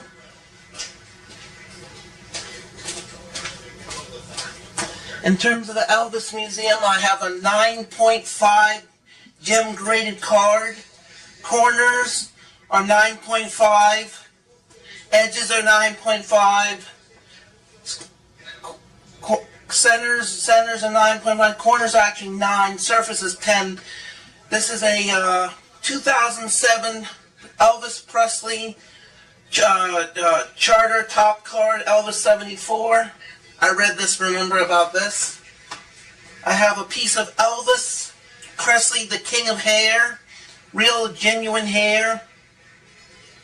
Certificate of Authenticity. This says Certificate of Authenticity. Accompanying Elvis Presley's hair was acquired from the April 13, 2003 MetroNet auction lot 583 and was originally obtained from the Homer Gleeman, who was Elvis Presley's personal hairstylist for over 25 years. This Elvis hair was examined and authenticated by John Renziroff Ain't no damn way I'm gonna be paying for Elvis's hair. Why? Why would I pay? Why would someone pay for Elvis hair? Of the University Archives, who is considered the most entrusted authority in file of Elvis's hair collection today, as a state by MetroNet. For the April 23rd, 2003 MetroNet auction, this item has been significantly marked with a properly invisible matrix accompanying and global guarantees provenance authentication. There's the authentication of Elvis Presley's hair, read 'em and weep. Got that. Got original Elvis Presley pieces of clothing. Green warm-up suit, twisted jacket. And we have Elvis's personal document. Elvis sang. This is his personal No One Loves You So personal book with the certificate for the museum. Let me show you the Elvis hair. This is the main expensive thing. This is worth. No, I like how Transform X actually goes and changes those pictures. Fun, guys. Look at that. I come in here.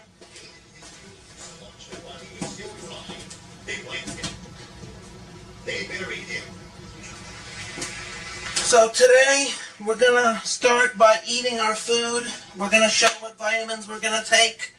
Let's get started here. In terms of vitamins, we're gonna take a Gatorade. We're gonna take a Gatorade, low sugar. Low sugar, got very little carbs. Gonna drink this. We're gonna have, in terms of our vitamins, we're gonna have some clenbuterol for breakfast. Breakfast of champs. We're gonna have our our equal vitamin. Our Cribbler stone. KY11. Shouldn't talk with your mouth full.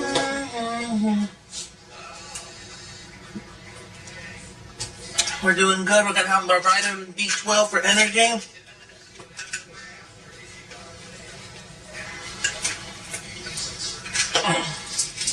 We're having B4. Okay. S22.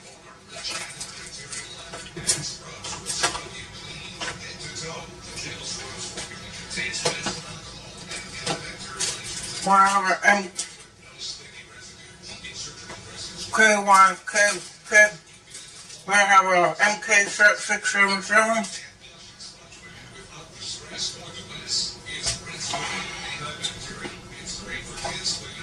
Gotta have our morning vitamins.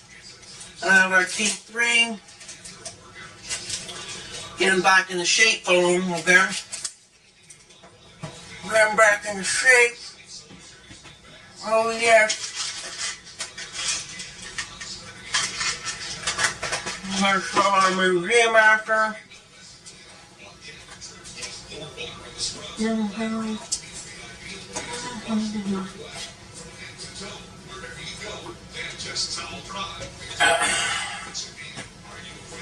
I have our Epiandro, our pro hormone.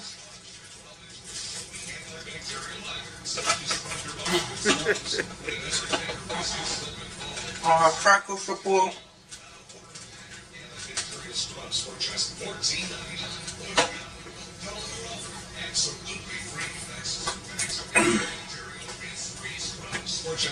Alright. I'll take our Viagra. Too many of those. Jesus.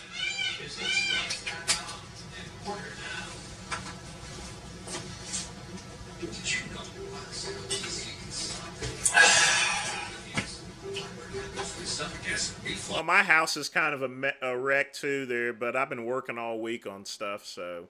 I mean, it ain't a wreck like this, but it's not really good, so... Not the way I normally have it. We're gonna take our MK666. We're gonna throw our vitamin for Ooh. And I come on here. First up is this exquisite bowl of French onion timber. It's on the billing at $5. Looking for $6. Our Clomin, we're going to take a Clomin.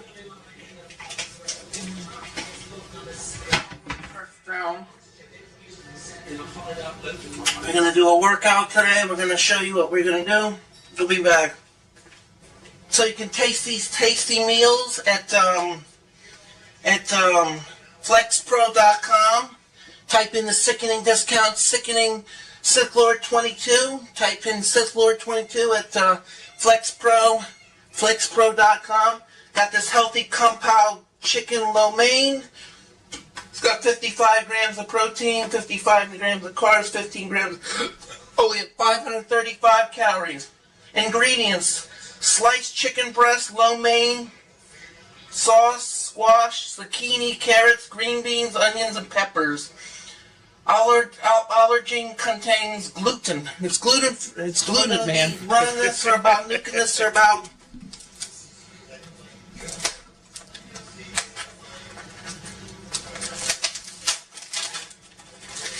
3 to 4 minutes, guys.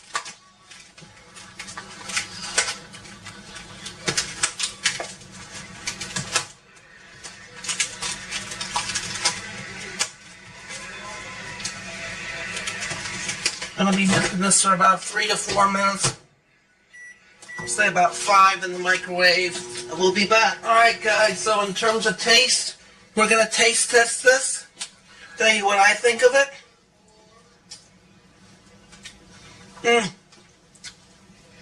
This Kung Pao chicken's delicious, man. With the noodle.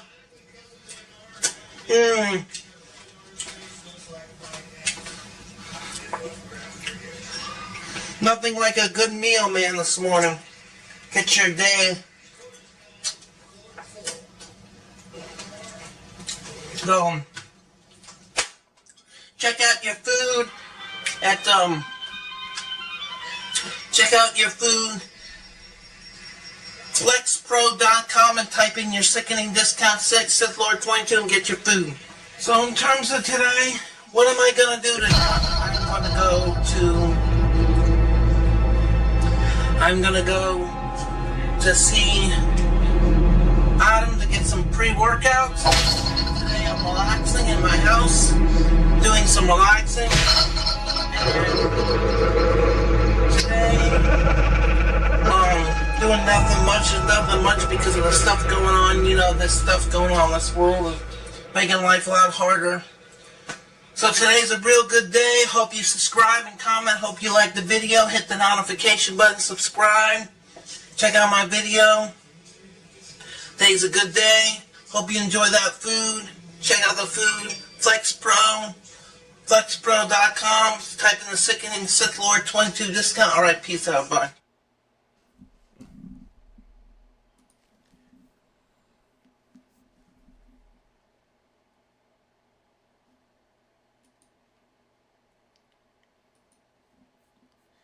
I mean, the mintiest part is where he just goes and takes the Viagra. Folks, unless you're wanting to have coitus or so forth, you really shouldn't take Viagra. That's what it's meant for. Land to land surrounded by water. The lovely island of Sicily, which looks on the map as though Italy were trying to kick it into Africa. But don't let the map fool you. Nobody in his right mind would want Sicily to be any... You know, I wish we saw more of this. Look how nice and formal. I mean, nowadays at a restaurant, you hardly have any of this stuff. I mean, seriously. Museum, our cameraman.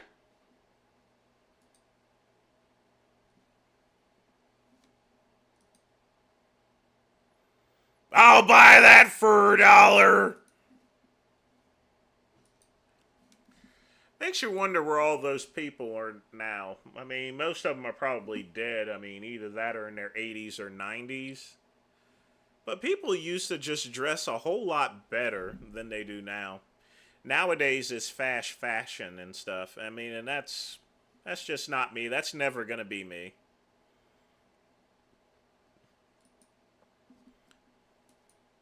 I want that Cary Grant, Steve McQueen style. To where you're just confident as far as to what you look like.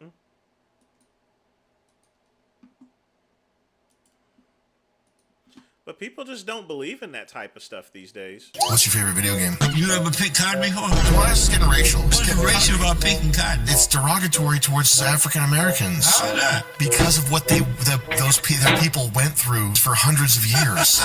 You mean like... I mean, my mama picked cotton and she got paid for it. I mean, it's called a job. They had to get up every day and go to work. If you want to call it that. But that's what it was. You get up in the morning. You can't just get up and go to slavery. What was slavery about picking cotton? If someone's making you do it? You mean like your parents? What's your favorite video?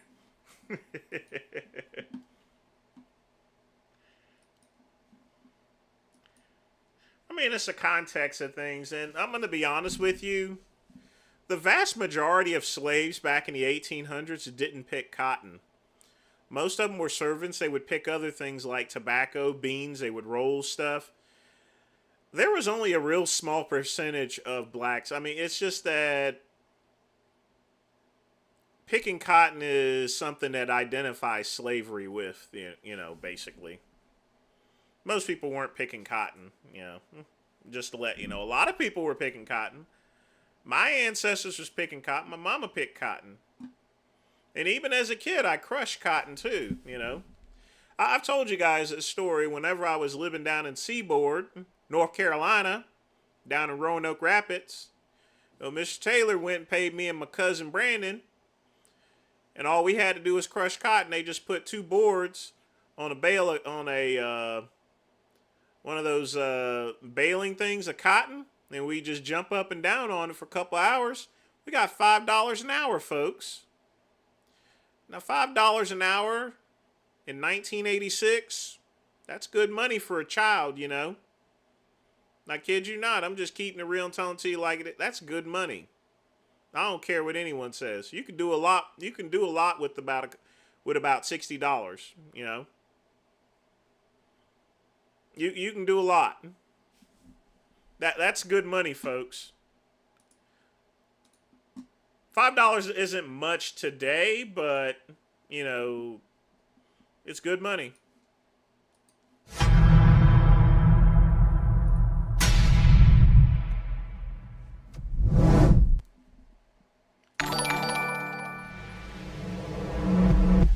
Vince, did you do a top 10 fashion do's for Tail? Quick pump with a $2 donation. I have a few videos on dressing and style. I need to refresh and make a new one, to be honest with you. But the basis of that is just do this. Get a crisp, clean, white collared shirt, nice pair of blue jeans, and a couple of driver's loafers and stuff. If you got business, you could take that anywhere. You can get that at the Goodwill. If I was coming out of prison and I didn't have no money, that's exactly what that would be the first set of clothes that I would actually get. You'll never go wrong with that, folks. Straight leg jeans, very nice. And put an iron to it. Put them creases in there. Let us see those little lines and stuff. And a white shirt, and nice belt, and you got business here. You'll never go wrong with that style. But again, thanks for the donation. You don't have to get fancy. You don't have to spend that much money. Like I say, you can go to a Goodwill. You can go anywhere and get this type of stuff. All right, what's going on, you guys? Nick here with Nick Strength and Power. I've got a couple of interesting stories for you guys today. The first story that I've got for you guys today, Sam Sulek. His last 2 days of updates, so yesterday and today, 23 and 24 days out from the Arnold Classic, Ohio, he looks extremely impressive. And I'm honestly kind of wondering at this point if he's going to maybe even outperform some of the expectations that people have for him. I'd say I'm pretty positive on Sam Sulek. I'm very impressed by what he's doing. I mean, again, keeping in mind, this is his pro debut and his third ever show, period, including the amateur shows. Also taking into consideration he's coaching himself, this is a very, very impressive look. Now, we know that, I think it was at 5 weeks out, where Sam said... Yeah, that's right. He has no coach. He's doing everything himself, you know. And he does look impressive there, you know. I'm sure he's getting tips and advice from others, but, but he's doing good. He was already at the weight limit, or under the weight limit. He was 226. His weight limit's going to be 227. So he had plenty of time to spare. He's ahead of schedule. He also talks about in both of his recent videos the fact that he's very, very flat here.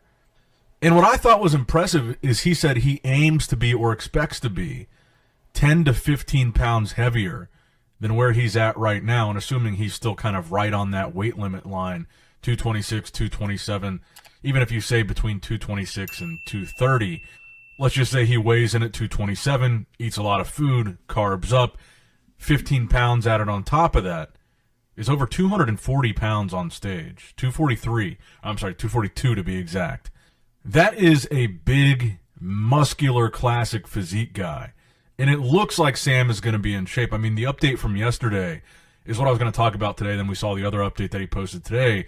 And the update from yesterday is him showing his... And don't forget, folks, when Ronnie Coleman won his first show, he was 250 pounds. Lower body. So you guys think about that. He's already got striated glutes. Very, very detailed legs. Again, I said this, the last time we talked about one of his leg updates. I think this is the best Sam's legs have ever looked from a detail standpoint. I think they clearly look bigger than when he was an amateur. And even though I wouldn't say that size-wise they're on par with some of the top guys in this lineup like Mike Sommerfeld, although you maybe could say that size-wise they're on par with a guy like Matthias Menengate. Detail-wise, he's pretty on par with a lot of these guys that are seasoned professionals. I mean, I think it's really impressive what Sam is doing here. The condition that he's in, the size that he has, I think it's going to carry him a long way here. And I've been predicting, I think that 7th place would be a good, strong showing from him. I think that's a good, reasonable prediction. It's not too high. It's not too low. It doesn't have him beating some of these top guys that are seasoned and have won multiple shows, but it also has him not placing dead last. I think 7th would be a really strong placing for Sam. But if I'm being honest, I'm looking at some of these recent updates. And that's just the thing, folks. Sam is now in the Pro League, so he's going against other people that are probably going to juice him outright, is going to blow him away because he has an impressive physique, but he's standing by himself. Once he gets on stage, you're going to see the complete differences. Sam is on his way there, though. He is. And I wouldn't be surprised if he outperforms even that, which I think 7th is a very optimistic projection for somebody that's making their pro debut at the second biggest show in bodybuilding. I think 7th is a fair, reasonable prediction, and I certainly think that it's something achievable for Sam. But when I look at these updates, I almost wonder if that's too low of a prediction, if he could outperform even that, which again I think is optimistic, and maybe be 5th or 6th. I believe 5th place in Classic Physique is the same as bodybuilding. That's also considered podium in the prize money. You get. I mean, just look at that, folks. I mean, that is an awesome vacuum pose, but there's going to be practically everybody on stage is also going to have a vacuum pose. Get a medal at the final ceremony. If Sam's able to place top 5 and he's in the money, I think that's absolute best case scenario for him. I think that's a huge win for him if he's able to do that at his pro debut. I still don't think he's going to be top 3. I don't think he's going to win the show because I think he's got two things working very strongly to his advantage. He's going to be big. He's going to have size on these guys. He's going to have stage presence. He's going to be taller than a lot of these guys.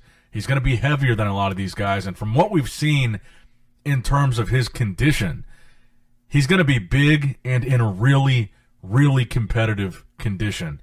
The only thing that I think he lacks a bit is some of the extremely genetically gifted classic physique shapes that you see in this lineup, like Menengate, like Mike Sommerfeld, like Andrea Mamoli. Sam's waist isn't as small as these guys. He's not as aesthetically pleasing. And I still think that he is aesthetically pleasing. I know a lot of people have made the argument he should switch to open bodybuilding. I don't necessarily agree with that yet. I think we shouldn't put the cart before the horse here, and we should wait and see how he does at his pro debut in Classic Physique before we jump the... Honestly, I don't think he's going to go to open class. He's going to stay in Classic Physique. I think that suits him just fine. Gun and start saying he should go to open. He's too big for Classic. I think that Sam, with this type of size in this type of condition, has good enough shape to win Classic Physique shows. Maybe not the Arnold or the Olympia at this stage, but I think if the legs match up better size-wise to the upper body, again, we haven't seen a full posing video of him matching up the legs with the upper body, because again, in the video that we got from him today, the upper body looks incredible. Full, grainy, detailed condition. And that was the thing that impressed me so much is, you know, it impresses Sam too, if you listen to him in his videos. The fact that he's flat here and still looks full, it's impressive. But I do think that Sam has good enough shape to probably win Classic Physique Pro shows that are maybe smaller scale, less competitive than the Arnold. And I'm starting to think that as good as he's looking, maybe with his size and condition, he could maybe do a little bit better than 7th. I think that's possible. I think I'll probably still stick with 7th for my prediction for Sam. But I'm not going to be surprised if he winds up placing higher than that, which I think would be a massive win. I want to make sure that Sam gets proper credit for what he's doing here, and people can say I'm, you know, a Sam Sulek glazer if they want. But I think that Sam gets a lot of disrespect because of the fact he's an influencer. Because of where he comes from, I think there's a lot of negativity directed at Sam. But I think the fact that Sam doesn't need to compete. He doesn't need the IFBB. He doesn't need the Arnold Classic. Sam will continue to be Sam and extremely successful and make a ton of money whether he ever competes in the IFBB or not. That pro card to him, at least financially, I don't think it moves the needle for Sam Sulek at all. So the fact that he does... Well, it gives him credit, though. You know, it's one thing to be an influencer, but once you get on stage and you get a pro card, he's an IFBB pro for the rest of his life. That's the same thing that I told Shelby Starnes. And you know, I was talking with him years ago when he won his pro card, and before he won his pro card, he didn't feel comfortable with winning. I'm like, Shelby, look at you, man. You gonna get your pro card. You're gonna get your pro card next week. He didn't believe me, and once he got it, I told him, hey, you're now a pro. You're gonna be an IFBB pro forever, and he went and translated that into his coaching business here. You know, doesn't have to compete. He doesn't need the prize money. He doesn't need the stress. He can make tons of money just doing what he's doing. But the fact that he is competing, coaching himself, and doing as good as he's doing, looking as good as he is, I think it's to be commended because he doesn't have to do this at all. And again, I think because he's an influencer, so many people like to say, well, he's not a real bodybuilder. If he places well, it's only going to be because of his name and who he is and because he has a lot of followers. And I'm sure that Sam knows that by competing, that's part of what's going to come with it. Just a bunch of negativity regardless of how he places. And really, frankly, probably regardless of how he looks. The people that seem to just hate Sam no matter what, I don't think it even matters how Sam looks at the Arnold. If he looks fantastic. I don't see how people can actually hate him to begin with. I mean, he's a good-natured kid, you know? So I never got the hate itself. I mean, people just hate the hate there, you know? Fantastic. They're still going to be... I mean, we are in a world full of haters, of jealous people, of people's success. You know, and that's kind of sad, too. People saying he looks like shit and doesn't belong up there. And if he places well, I still think there's going to be people that say it's only because he's Sam Sulek. I'm looking at these updates, and that's not what I'm seeing. I'm seeing somebody that objectively, if you remove the name Sam Sulek, and you again consider this is their pro debut, this is only their third show ever, this is objectively very impressive the way that he's looking. You know, I was looking at one of the updates from Matthias Menengate yesterday showing his side leg. And this is what I was thinking about, you know, watching Sam's video. And that, folks, is the difference right there. You know, even though Sam's arms are bigger, you know, a seasoned pro is going to be a lot more grainier. And he is, you know, Menendez is super grainy. Matthias Menengate was top 7 at the Olympia. He's pretty much in a lot of people's conversation for top 3. here at the Arnold with likely Mike Sommerfeld, maybe Wesley Vissers, maybe Andrea Mamoli. But I was looking at him in his side leg, and this is a top 7 Olympian. I think Sam compares very favorably, both size-wise and condition-wise. Sam's got more size, but let me show you this here. Whenever they do a side pose, look at that. You know, when you have those type of edgings and those lumps where places, you know, Sam's arm is going to look a lot smoother than Menendez's arm. I mean, and that's where that difference is going to be. With the lower body of Matthias, and the upper body too, but the lower body is what I was worried about. But Sam Sulek will have his time, and he will win some. I'm going to tell you right now, the Arnold is one of the biggest shows. He's going to go up against some heavy hitters. But if he goes and does some what I call the Grand Prix shows, the regular, the other shows, he's going to be in the money, and he's going to win those. He's going to win those other regular shows, believe me. With Sam, after seeing his amateur debut. You will see him on the Olympia stage probably this year, because he's going to take one of those Grand Prix shows, and he's going to either finish in that particular class to where he has enough points, but you will see Sam Sulek at the Olympia. I don't think the lower body quite matched his upper body. But when you look at, a top Olympian like Menengate, I think Sam's legs are showing a lot more detail, and size-wise, it might even be bigger.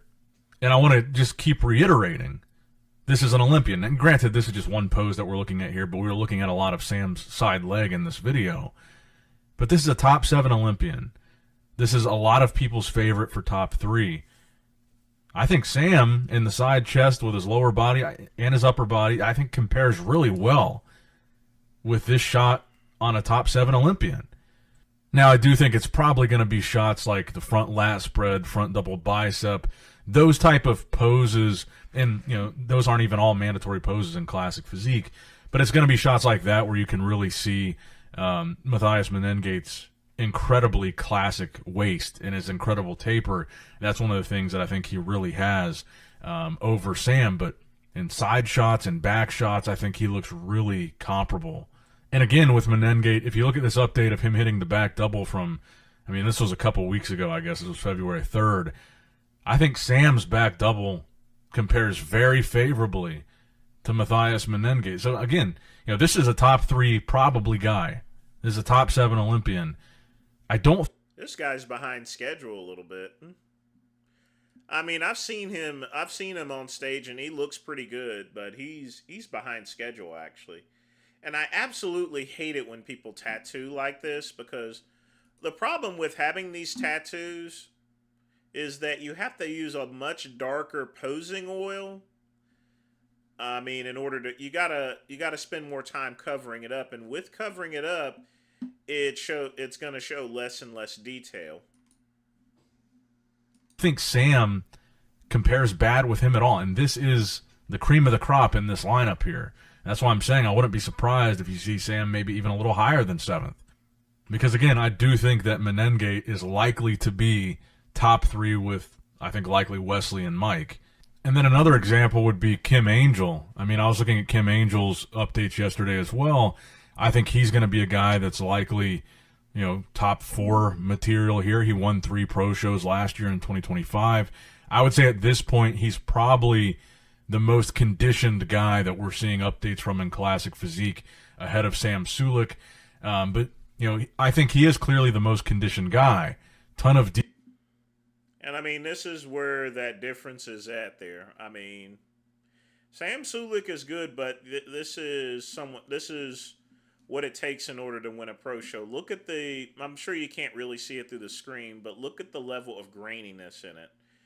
And he's got stuff hitting that Sam Sulek just isn't, But that's all right. It's going to, Sam Sulek is in his 3rd show, literally. He will get there. Detail. I don't think that Sam is super far behind from a conditioning standpoint of what we're seeing from Kim Angel here. I think Kim has a little bit more like muscle maturity. He's a bit more of a seasoned pro, and you can really. And that's the whole thing. It's seasoned pro.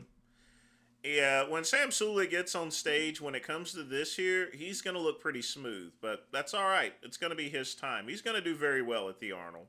See that in his physique. He's got more mature muscle. I think he's got more like really fine details in his physique. And I do think like classic structure-wise, that V-taper, that small waist, the flare of the lats from the front, the delts, the chest, I think he overall does have a better classic shape than Sam. But to say he's the most conditioned guy that we're seeing in this lineup so far, and to also say I don't think Sam is crazy far off from this condition, I think that says a lot about how good Sam is doing coaching himself in the shape that he's in. And I mean, finally, the latest physique update from Mike Sommerfeld, and by no means am I making this comparison to... This here is Mike Sommerfeld. Like I said, that's... Sulek is going to get killed by Sommerfeld, you know, and then he's going to get killed by Wesley Vickers, but he's still going to place pretty well. Say that I think Sam has a chance at beating Mike. I just want to be clear, just for... I don't think he's going to beat Mike. I mean, he has... Sam Sulek is destroying him leg-wise, but that upper body, you know... Comparison's sake, I'm not saying that at all. I don't think there's any chance, frankly, that Sam beats Mike at this show. But conditioning-wise, Mike is by far the favorite to win. I don't think anybody has anybody, aside from Mike, winning this show in their predictions. But just speaking from a conditioning standpoint, I think Sam, in his most muscular, looks way more peeled, way more detailed, just way more everything than Mike looks in this update at nearly 3 weeks out. Now, of course, Mike is going to have way more developed legs than Sam. Mike is going to have a much crazier V-taper. He's going to have more muscle overall. He's a seasoned pro, top 2 Olympian, returning Arnold Classic champion. But just for comparison's sake, to just make the point of how good I think Sam is doing with this pro debut, he looks good in comparison to, I think, any of these guys.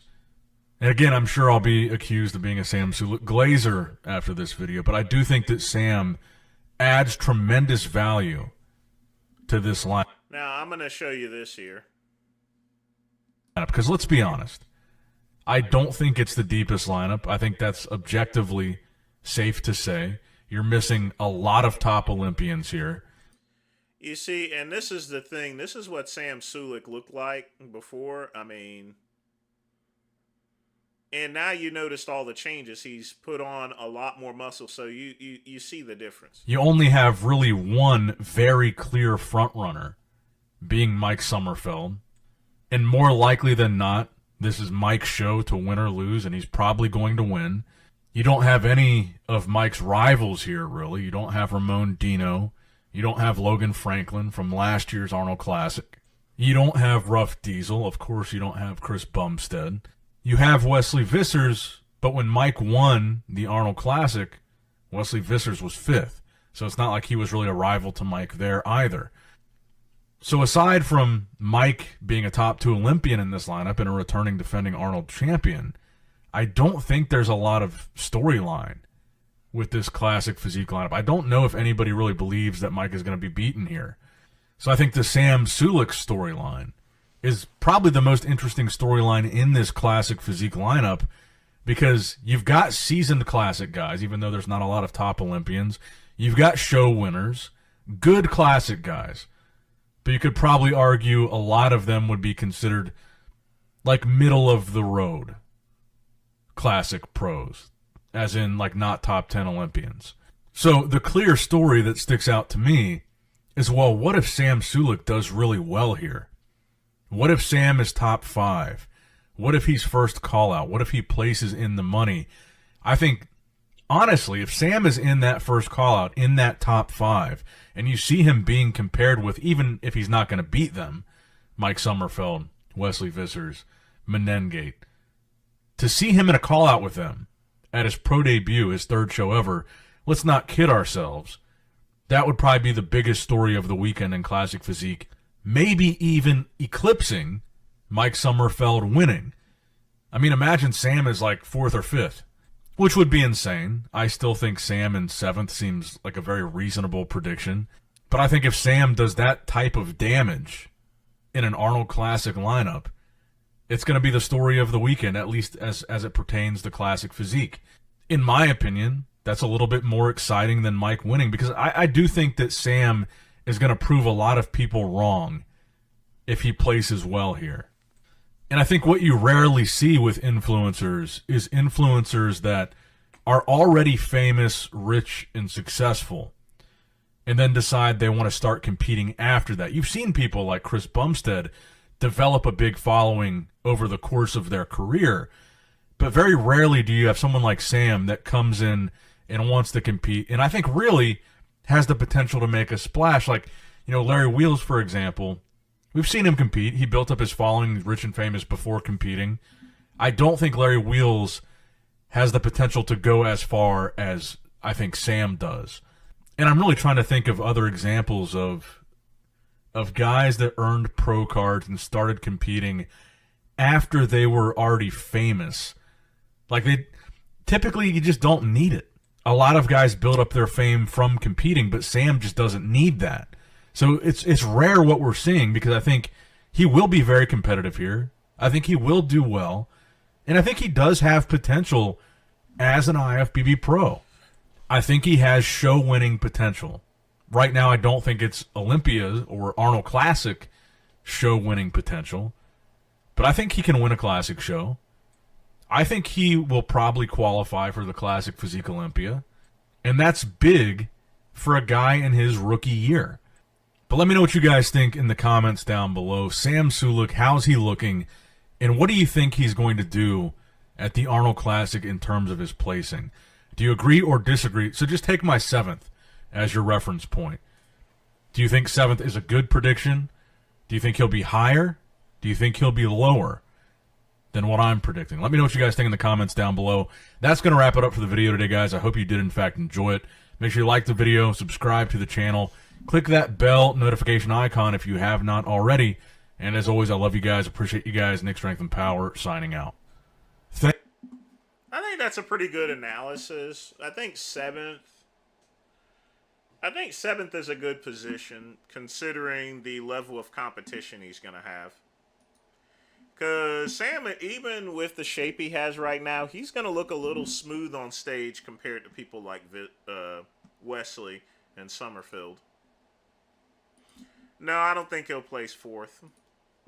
And the minute you'll see the front double bicep, you'll see where that difference is going to be at.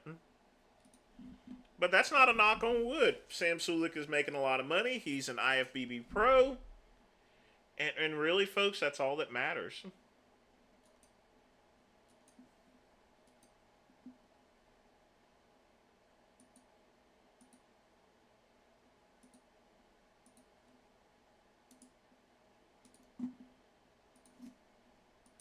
Poop cannons that Israelis use to spray Palestinians. The Indians have an immunity spell to it. Indians, man, they might be the last man standing. CRPF in India had tested skunk for possible usage in crowd control situations, but the tests failed to meet the required standards. This can't be real. This is a Wikipedia entry, isn't it? Resilience to feces. I'll tell you what they're not immune to is elephants. Poop cannons that Israelis use to spray Palestinians. The Indians have an... Well, India is a very dirty country. I mean, India is a very dirty country. Seems as though hygiene forgets themselves here, so... Indeed, No Dubs videos. Alright, I think we got everything in. It is 11:08. I'm going to close up channel. Good night, everybody. I'm just joking. Nope, we still got stuff here. So, we got plenty of stuff. We always do. I just got to figure out what that stuff is in particular.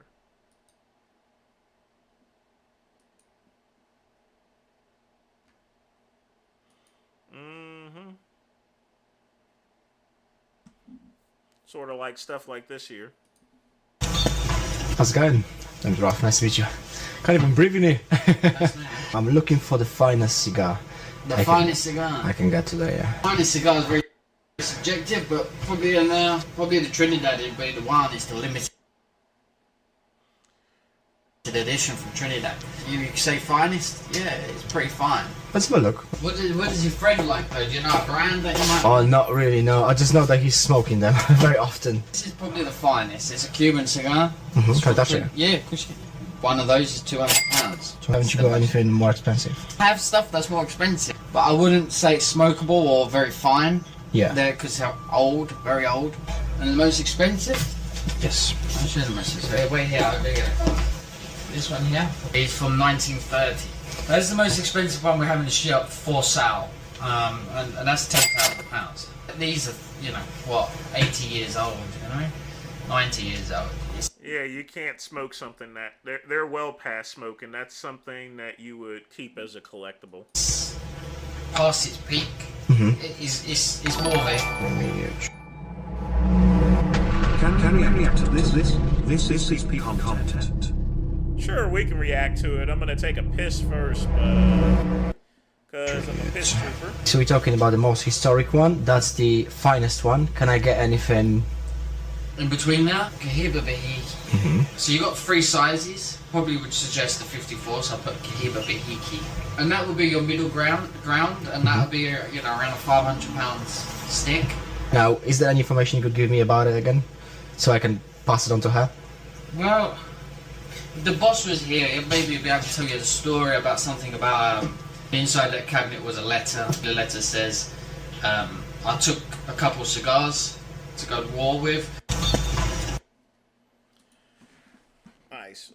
Alright, I'm gonna play your video in just a minute. I gotta take a piss break. I'll be right back here.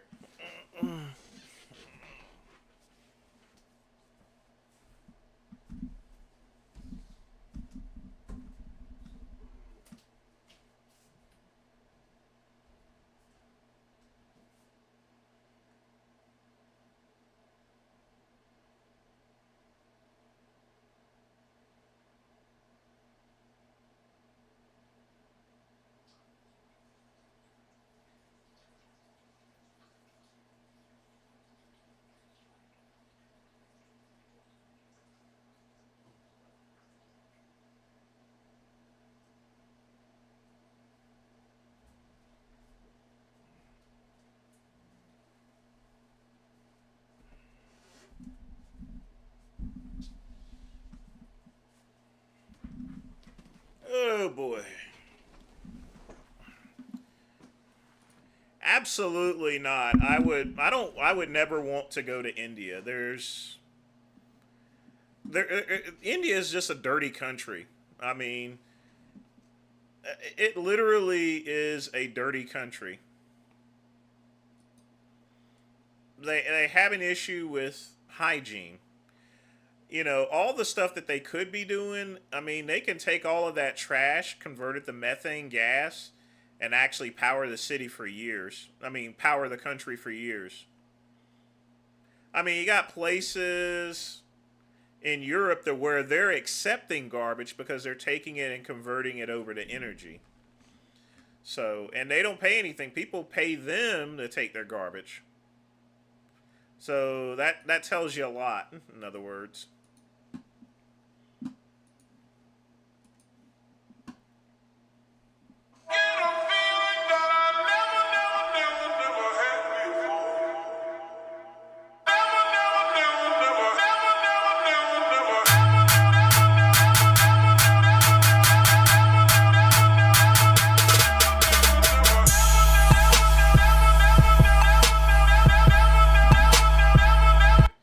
I'll buy that for $1.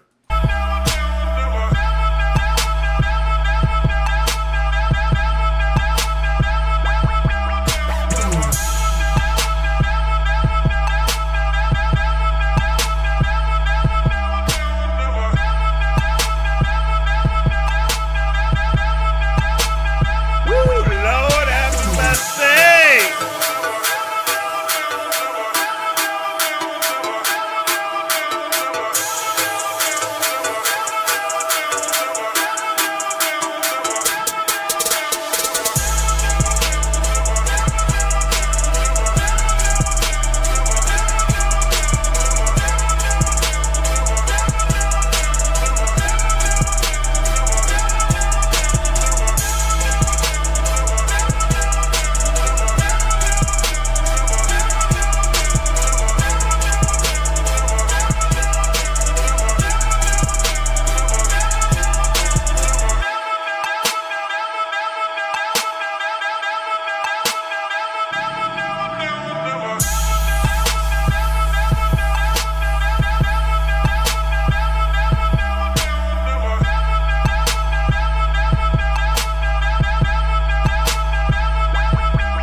know you piss troopers want to see this, so let me get my...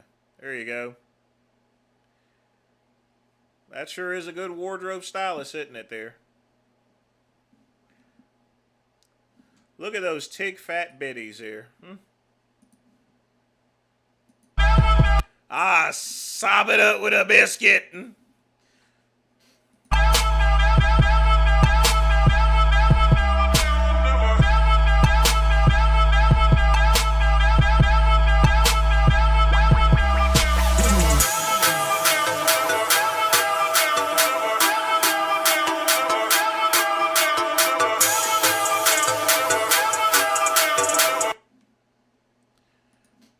Yeah, I sop that up with a biscuit.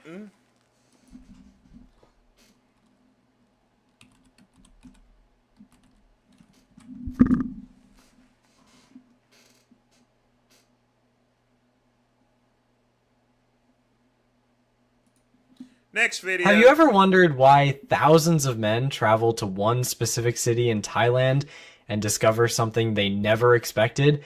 Why do regular guys from around the world come to Pattaya and find themselves attracted to people they would never approach back home? Before you judge, before you think you know the answer, I'm going to tell you a story that goes back hundreds of years and reveals truths about what men really want that nobody talks about openly. What I'm about to share will surprise you. The real reason isn't what most people think. Stay with me, because by the end of this, you'll understand why Pattaya became the capital of something the rest of the world is only starting to talk about. Let me paint you a picture. It's night in Pattaya, and Beach Road is alive with lights, music, and crowds. Walking through the tourists and street vendors, you'll see them. Tall, slim women with perfect skin, long legs, flawless makeup, and confidence that turns heads everywhere they go. These are lady boys, and they're as much a part of Pattaya as the beaches themselves. But here's what most visitors don't know. This isn't something new created for tourists. This isn't just entertainment. Definitely, Matt. Definitely guaranteed athletic offspring. And given the nature of things, it's going to be a lot of offspring. What you're seeing in Pattaya today is the result of Thai culture going back centuries, mixed with economics, history, and human psychology that science is only now beginning to understand. Let me take you back in time first. You can't understand Pattaya without understanding Thailand's unique history with gender. In traditional Thai culture, there weren't just two genders like in Western countries. There were three: male, female, and Kathoi, which is the Thai word for what the world calls lady boys. This wasn't hidden or secret. It was part of normal society. And here's something crucial. Thailand is the only country in Southeast Asia that was never colonized by European powers.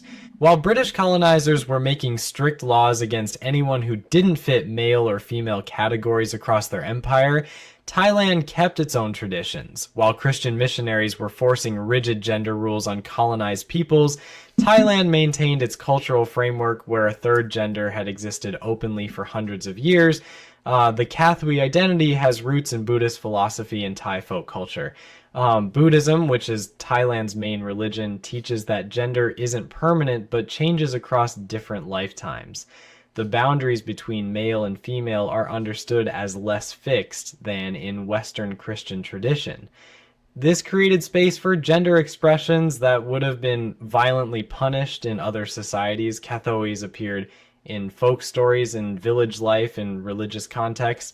They weren't celebrated exactly, but they were acknowledged, given a place, allowed to exist in ways that would have been impossible in most of the world during the same time periods. But here's where the story changes dramatically. Pattaya becoming a global center for ladyboy culture didn't happen in ancient times. It happened because of war. During the 1960s and 70s, when America was fighting in Vietnam, Thailand became a vacation destination for American soldiers. Pattaya transformed from a quiet fishing village into a booming entertainment city almost overnight, designed to serve thousands of soldiers looking for escape. The Thai tourism and service industries exploded, creating opportunities that never existed before. And Kathy's, who had always been part of Thai society but often struggled economically, suddenly found new options. Many became performers in cabarets, worked in bars and nightclubs, and entered the growing entertainment industry that catered to foreign visitors. This is the moment when everything changed. The traditional Thai Catholic identity met international tourism, Western curiosity, and economic opportunity. The English term ladyboy was created during this period as a marketing word to appeal to foreign tourists who didn't understand the Thai concept but could grasp the exotic appeal. What had been a cultural identity became, in part, a business, and Pattaya, already becoming Thailand's entertainment capital, became the center of this transformation. Today, Pattaya is home to approximately 5,000 transgender people, and most of them work in entertainment or hospitality industries. The city hosts the most famous ladyboy cabaret shows on the planet and has essentially built a major part of its economy around this visibility.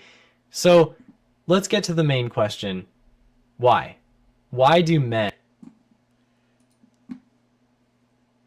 All this is highway stuff. I thought I had already looked through it, but I guess not.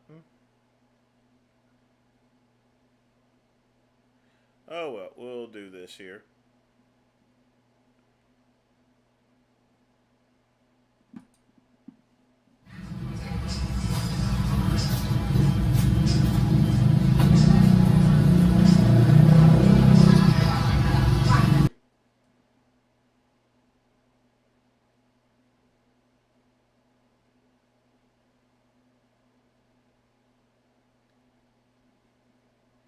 No, too long, too long.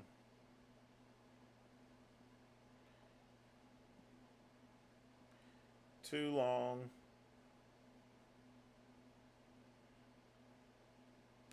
Ah, here's a perfect one. All right, so this is where you are all right. Let's go and see. Yeah. I'm living in. Wow, look at this. This is my place.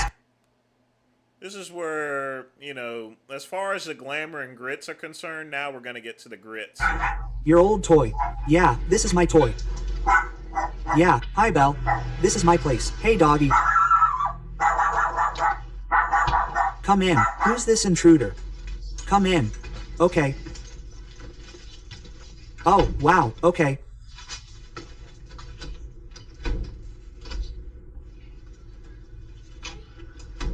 Hello.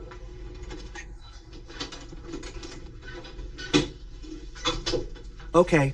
Oh my god, okay. No, this one is if someone going to rent, if somebody is going to rent. But now no more. No more. This place is there. You know, no people. No people. Should be rented by someone. Oh, okay. Yeah. For how much? Typhoon. MC. Not this one. She doesn't have that exactly look there, so, yeah. Oh, well. In any event, there we go. This will be nice. This is your bar? Yes. Love it, nice. And this is your staff? Yes. What's her name? What is your name? Okay. And what is her name? It's Paradise of Ladyboy here. And before you say something, Big Lenny would love this live stream. We're gonna do the Ladyboy. Why you feel like that? You can do anything in here. Are you more happy here than in Bangkok? Yes. Action. Hi, this is Cece, and let me show you Soy Post Office. Let's go.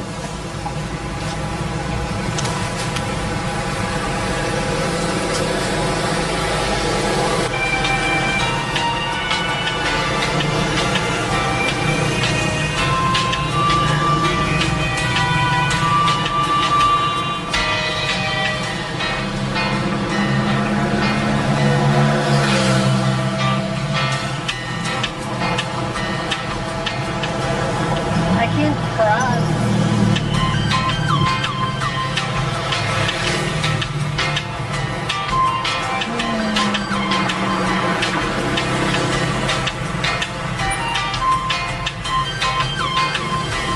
Let's go.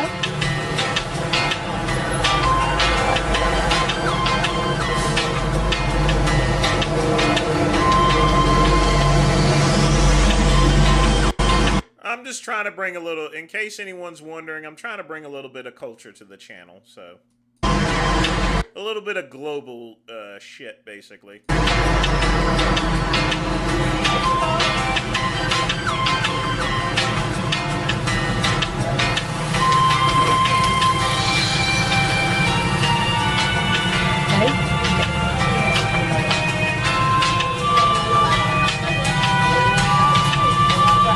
Down.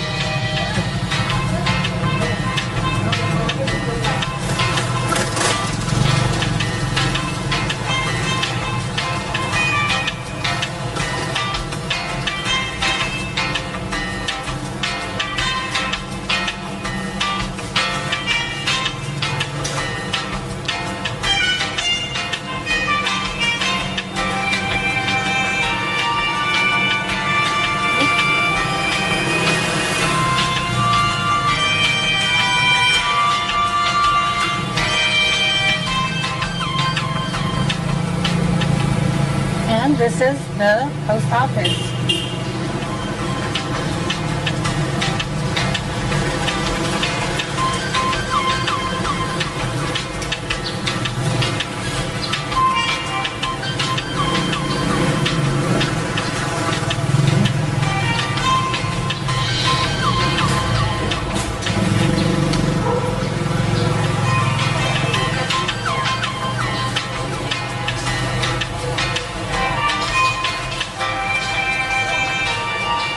A party again? Okay, welcome me. Hello, you friends of CC? Yeah, we're friends. Introduce me. I only know her name. Ask her. So, hi, this is Goodrum's bar, and she's my friend, the owner, P-Mem. P-Man? Yeah. Hello, P-Man. You're P-Man. This is your place. What are you eating today? Thai food. Thai food. And what is the name of the dish? Soup. Ah, that's nice. Okay. This is your bar? Yes. Love it. Nice. And this is your staff? What's her name? What is your name? Okay. And what is her name? Are you sisters of each other? Sisters? No sisters. Thank you so much. Bye-bye. Bye.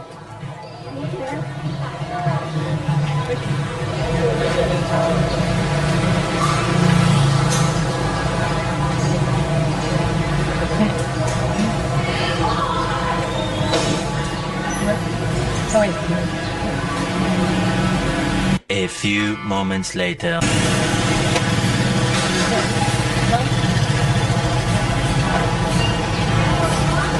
This is the Australian bar. Come with me.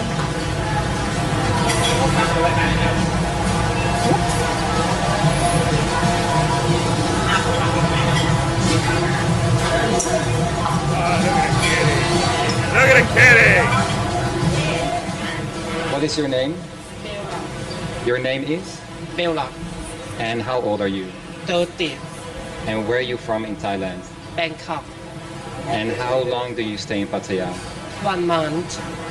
And how do you like it so far? It's okay here. It's paradise of ladyboy here. What is it? It's paradise of ladyboy here. Why you feel like that? You can do anything in here. Are you more happy here than in Bangkok? Yes. Why? It's nice here. And how long do you work in this place? Actually 2 weeks.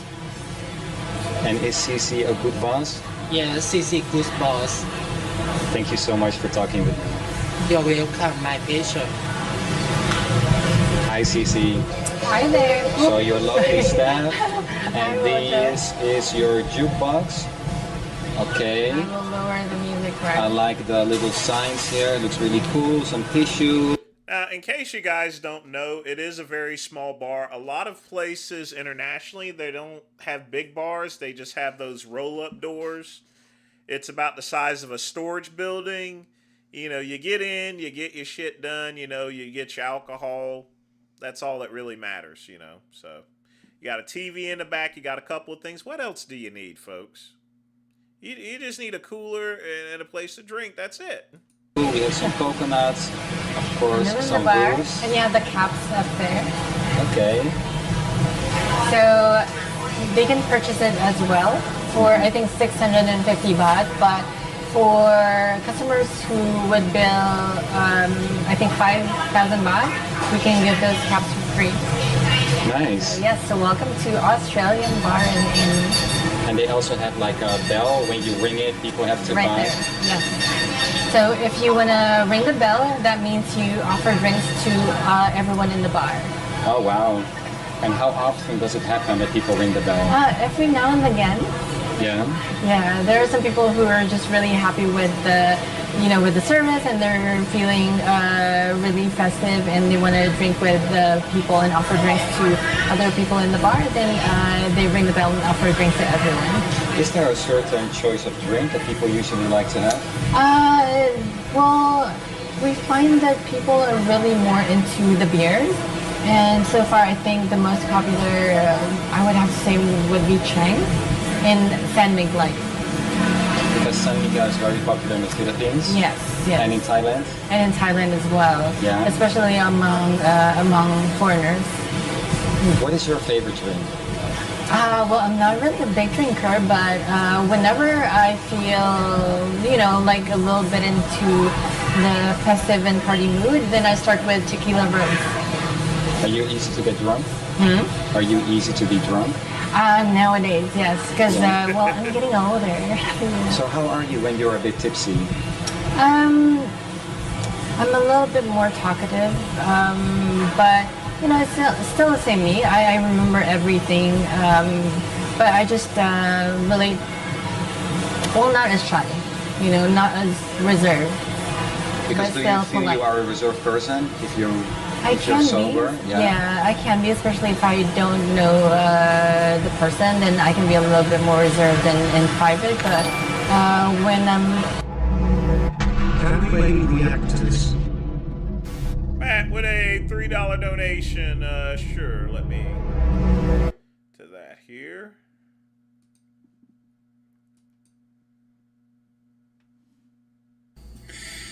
Maniacs and those all over the world. I've been receiving a lot of direct messages, phone calls, texts, and the same question is being asked of me. Big Lenny, are you still into 10-10-10s? That's an excellent question. And the furthest back I can remember was sadly in Miami in 2020. I had an experience with one. But in over 4 years since then, I have not. And there's 5 factors that are reasons for this. And the one of the reasons, which I would like to think is the first and foremost reason, actually might not in reality be the main reason. But I can say this from the bottom of my heart. I'm also concerned about the fact that many young, impressionable maniacs, after hearing me mention 10-10-10s and explain what that is on classic episodes of the Delray Misfits or from Delray Misfits podcast, which can all be seen at the flick of a fingertip. The reason is, when I'm getting young, impressionable maniacs saying they started becoming fascinated and really into 10-10-10s after hearing me talk about it. And that's probably the worst thing that I could hear, as I do consider it first and foremost a sin as well as a perversion that thankfully has been lifted from me. And I urge everyone to do the same. We're only here for a short time. That doesn't say that I don't I won't speak to one. I will certainly give them the respect as a fellow human being and the love. But as far as the other things I engage in, no, those days are over. So, probably the main reason is my reduction in PEDs. Not only I haven't competed in bodybuilding since 2018, I have a difficult time with side effects. Yeah, this is around the time he was, well, this is close to before he passed away and everything. And not only that, you know, once you get off between the congestive heart failure and getting off the PEDs, the big thing is the PEDs. When you ain't got no testosterone running around, then yeah. Now, due to my chronological age and certain issues, I simply cannot tolerate the dosages I once did. And whether that's a good or bad thing, it definitely reduces the urge, thinking about it, and wanting to engage in it quite substantially. And I am on a TRT, lower dosage, and it's working good, but it's not something I could say I could become my best physically at a TRT dosage. Probably not. But I do believe I could fill up, or let's just say, fulfill my moniker of 18 forever, which I think is the key, and any man should explore their hormone levels and get it tested first. So, the second reason is the current, as they say, theys being the cookie cutters, woke climate of the 10-10-10s. I used to get a thrill going out late at night, looking for it. Going to that one place down in Hollywood Boulevard. He definitely knows the places. Which is no longer open. Going through the back alleys of Dixie Highway 30 years ago, 20 years ago.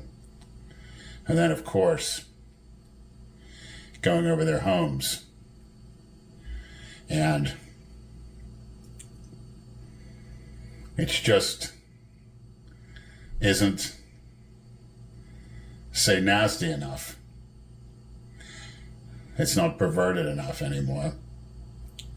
It's mainstream. And as you know, and that's a catch-22, what I'm saying. I don't think tans are mainstream. I think at this point in time they are what they are.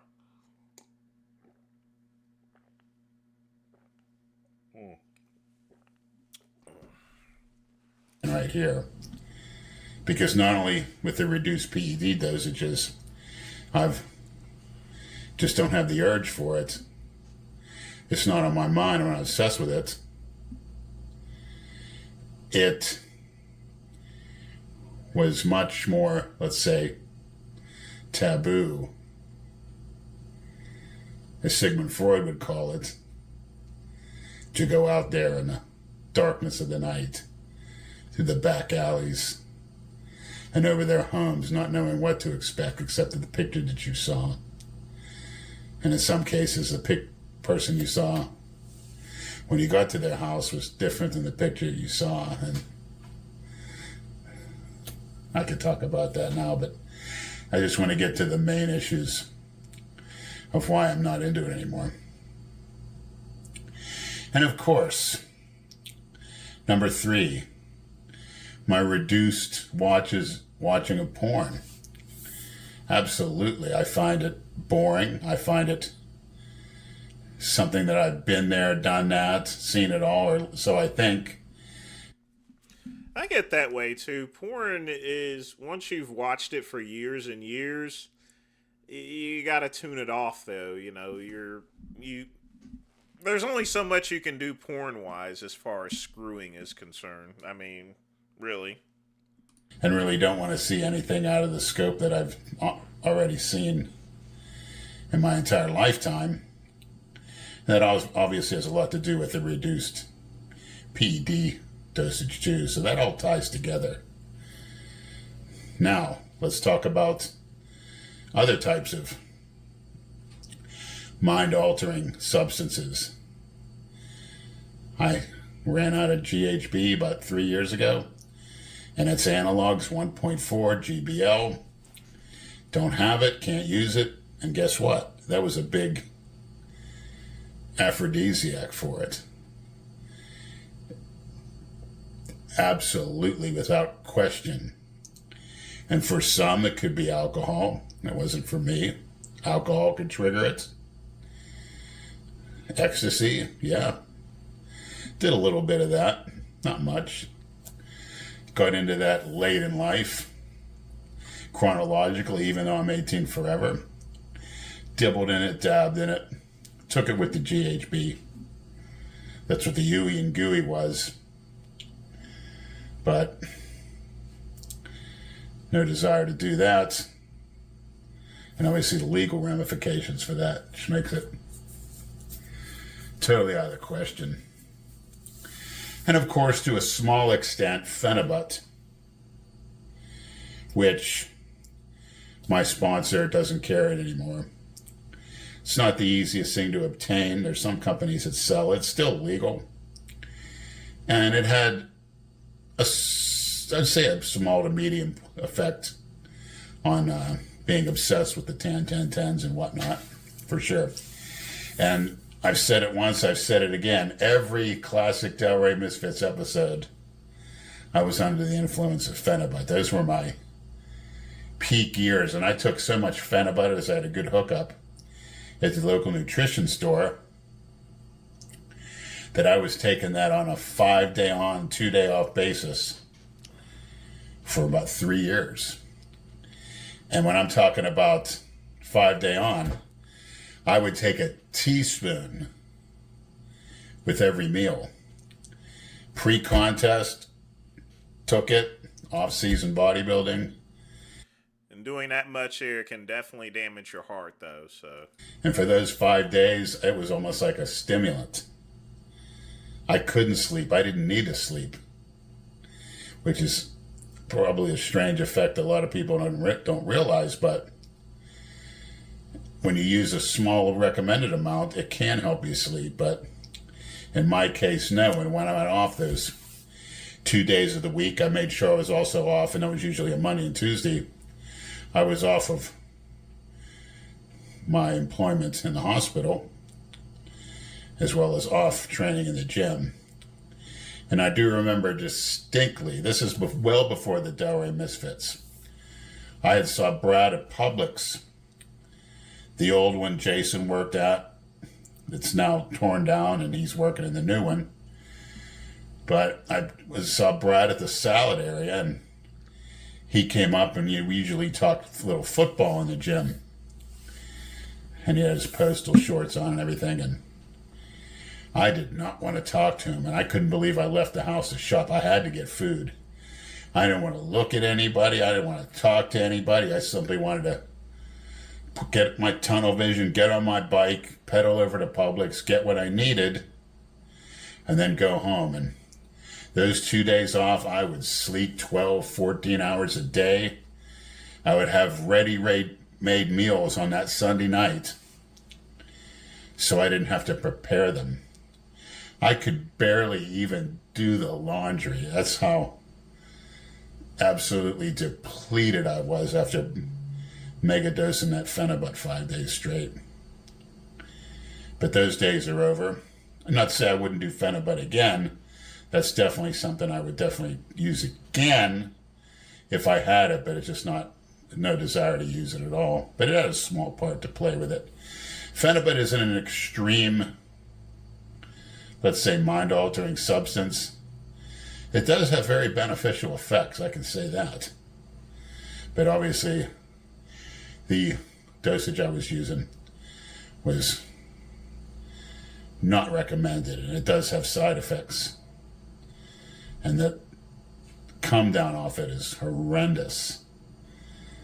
But of course, I just basically slept, listened to AM radio, usually conservative talk shows, and slept. And then by the time I would start using it again on that Wednesday morning, when I went back to work, as they say, the cookie cutters, I would go back to the gym on that Wednesday too. And 1 teaspoon, I'd say about an hour or two before my alarm clock went off. By the time I woke up, I was rolling, ready to go. So, in that way, you use it as a stimulant. I'll talk on that in another video, another Big Lenny Show video. But another main reason is thinking about the afterlife. What I did was a sin. What I engaged in was an abomination, a perverted abomination.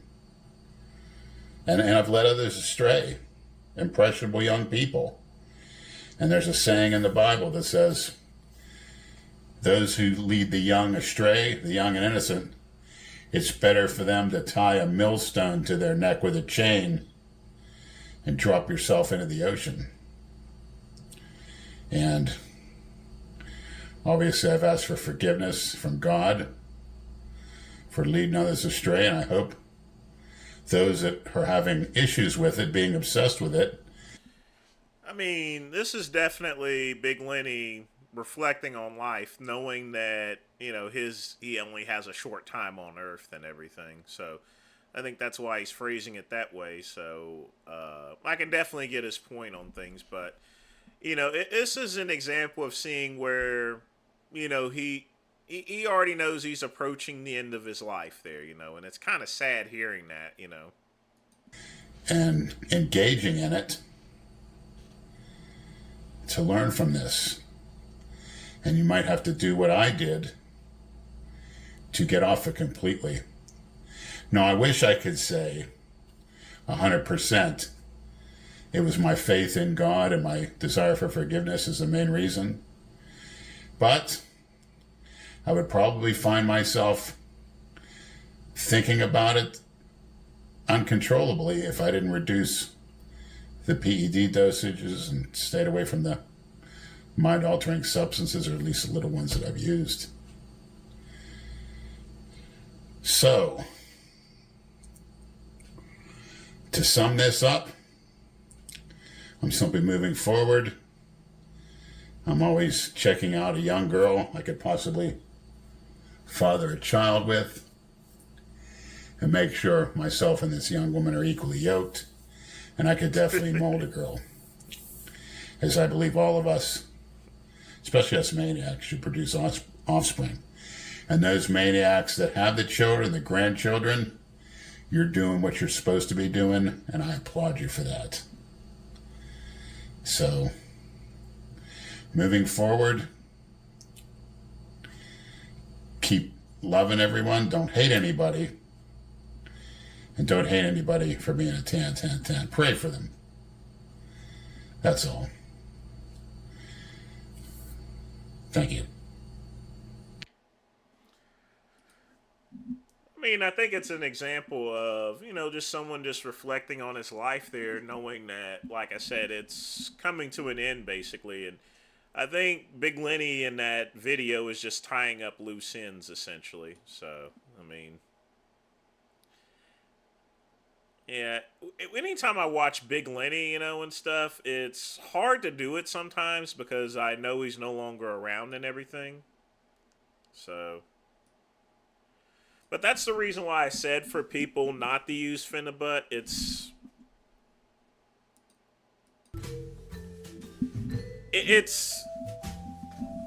there's just it's not only a bunch of side effects there, but the biggest thing that'll actually hurt you more than anything else is stimulants.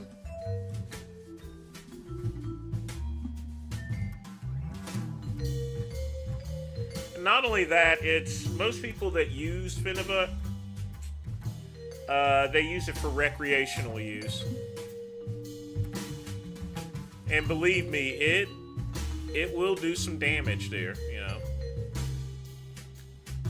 Horrible side effects. liver disease and everything. I mean, but that's... And it's very addictive, too.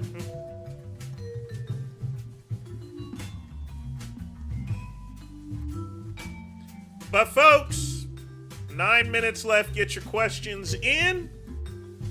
Or make a donation. Matty Matt, thanks again for the donation. Definitely appreciate that in the videos. It's good to reflect on things here. It's just kind of sad seeing that he pretty much knows his life's coming to an end and stuff, you know. And he's just tying up loose ends. He don't want to...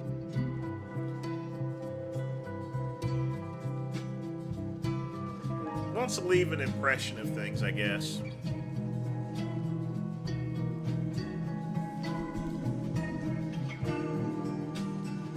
Lenny was a cool guy, though, you know. He lived life on his... He lived his own path. He did what he wanted to do, you know. That's the downside of things sometimes, you know. I'll use Derek Anthony as an example. You know, he really lived it up. He partied. He did a lot of stuff and trained out. He literally killed his lifespan. I mean, he was only like 30-some years old, you know, literally.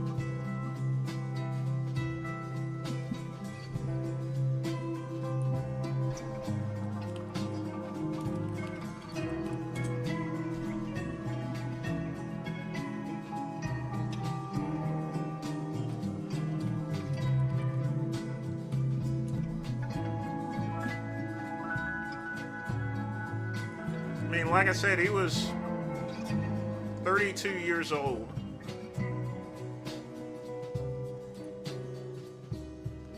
But I mean, at the end of the day, folks, I mean, showing off his shoes and everything.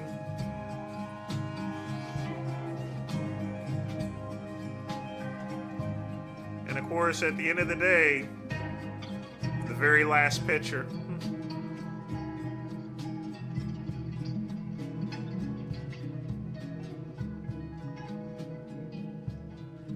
After that picture, I think he passed away like 2 or 3 days later. Heart just gave out completely.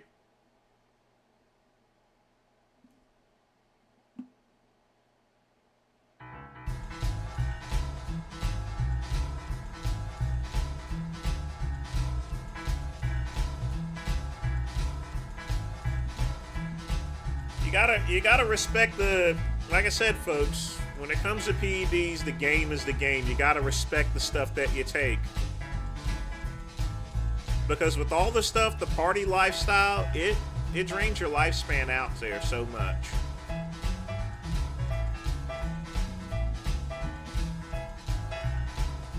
Nah.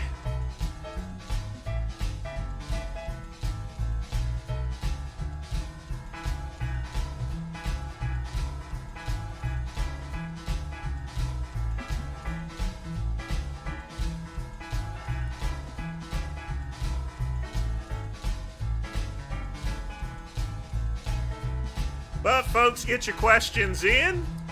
Get them in.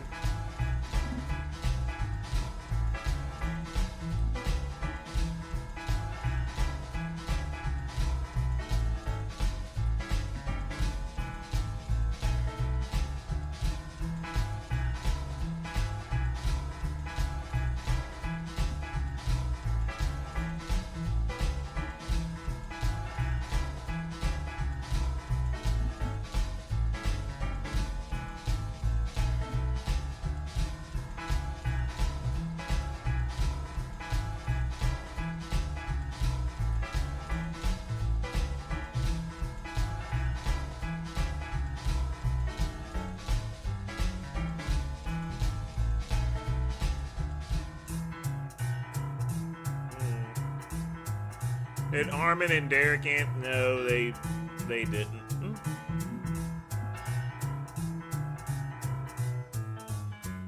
But just remember that image there, folks. Ryan, remember this image there, you know. That's right, Pug. Rest in peace, Lenny. Rest in peace to everyone. You know, you... Rich Piana. Hey, everyone's going to join that day itself there. Everyone's going to be where they're going to be. There's only one way to go. Everyone will die eventually. But you still want to have an impression to take care of what you got, you know. You only have one body.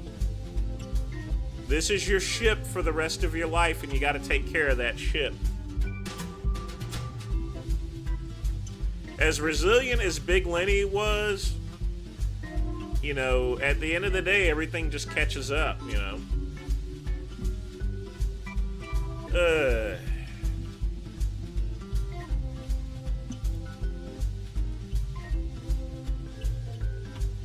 It's been 13 years there, folks.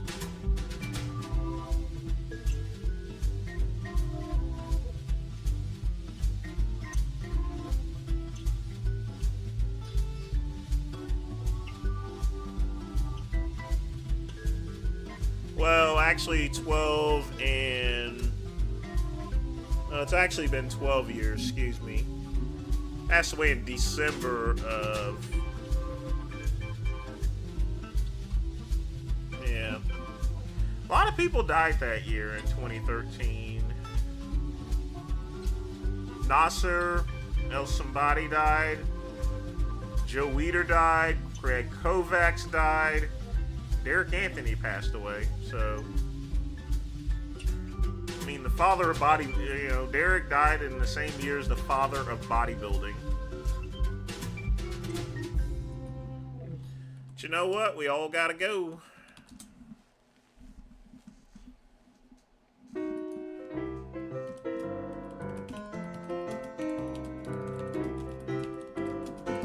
Two minutes, folks. Get your questions in. We're gonna check out. I'm gonna grab me a bite to eat. I'm always hungry after doing a live stream. Let's see if my cousin's still live streaming. Probably is. He said he was gonna do some gaming later on.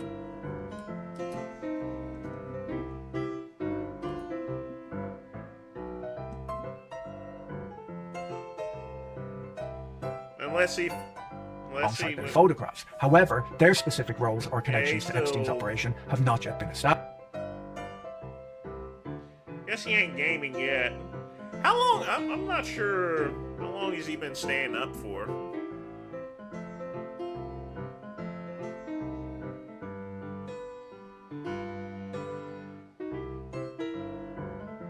What to get my wife for a Valentine's Day? Some dick. When in doubt, you can get chocolates, but give her the dick. That's what Valentine's Day is all about. Give her some dick there, Quick Pump. That's my advice. If you're gonna do anything, take her out to dinner. Get her chocolates, get her some flowers, but make sure you give her the dick. Alright? That's good advice from the great one. When I was married, every Valentine's Day, even if I was working, I made sure I slanged the ding-a-lang. You know what I mean? Whipped out my John Holmes while sipping Hennessy, pounding them cheeks.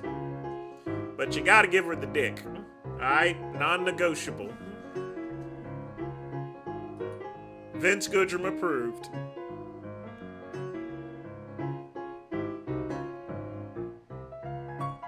Whether it's doggy style, whether it's missionary style, make sure you give it to her there, Quick Pump. Just... That's what you gotta do, baby. But folks, it is now 12 o'clock. It is the end of the show. I want to thank Matty Matt and Quick Pump for donating. I want to thank everybody for joining me for another spectacular night on the Midnight Run. Y'all be sure to tune in tomorrow for Saturday Soul live stream. And I'm out of here. And as always, peace and soul.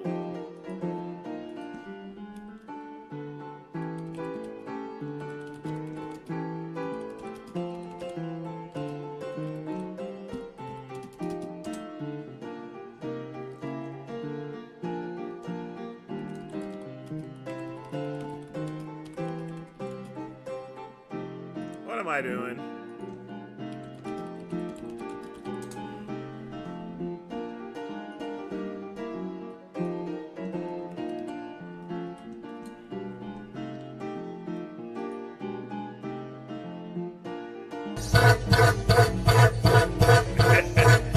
That never gets old.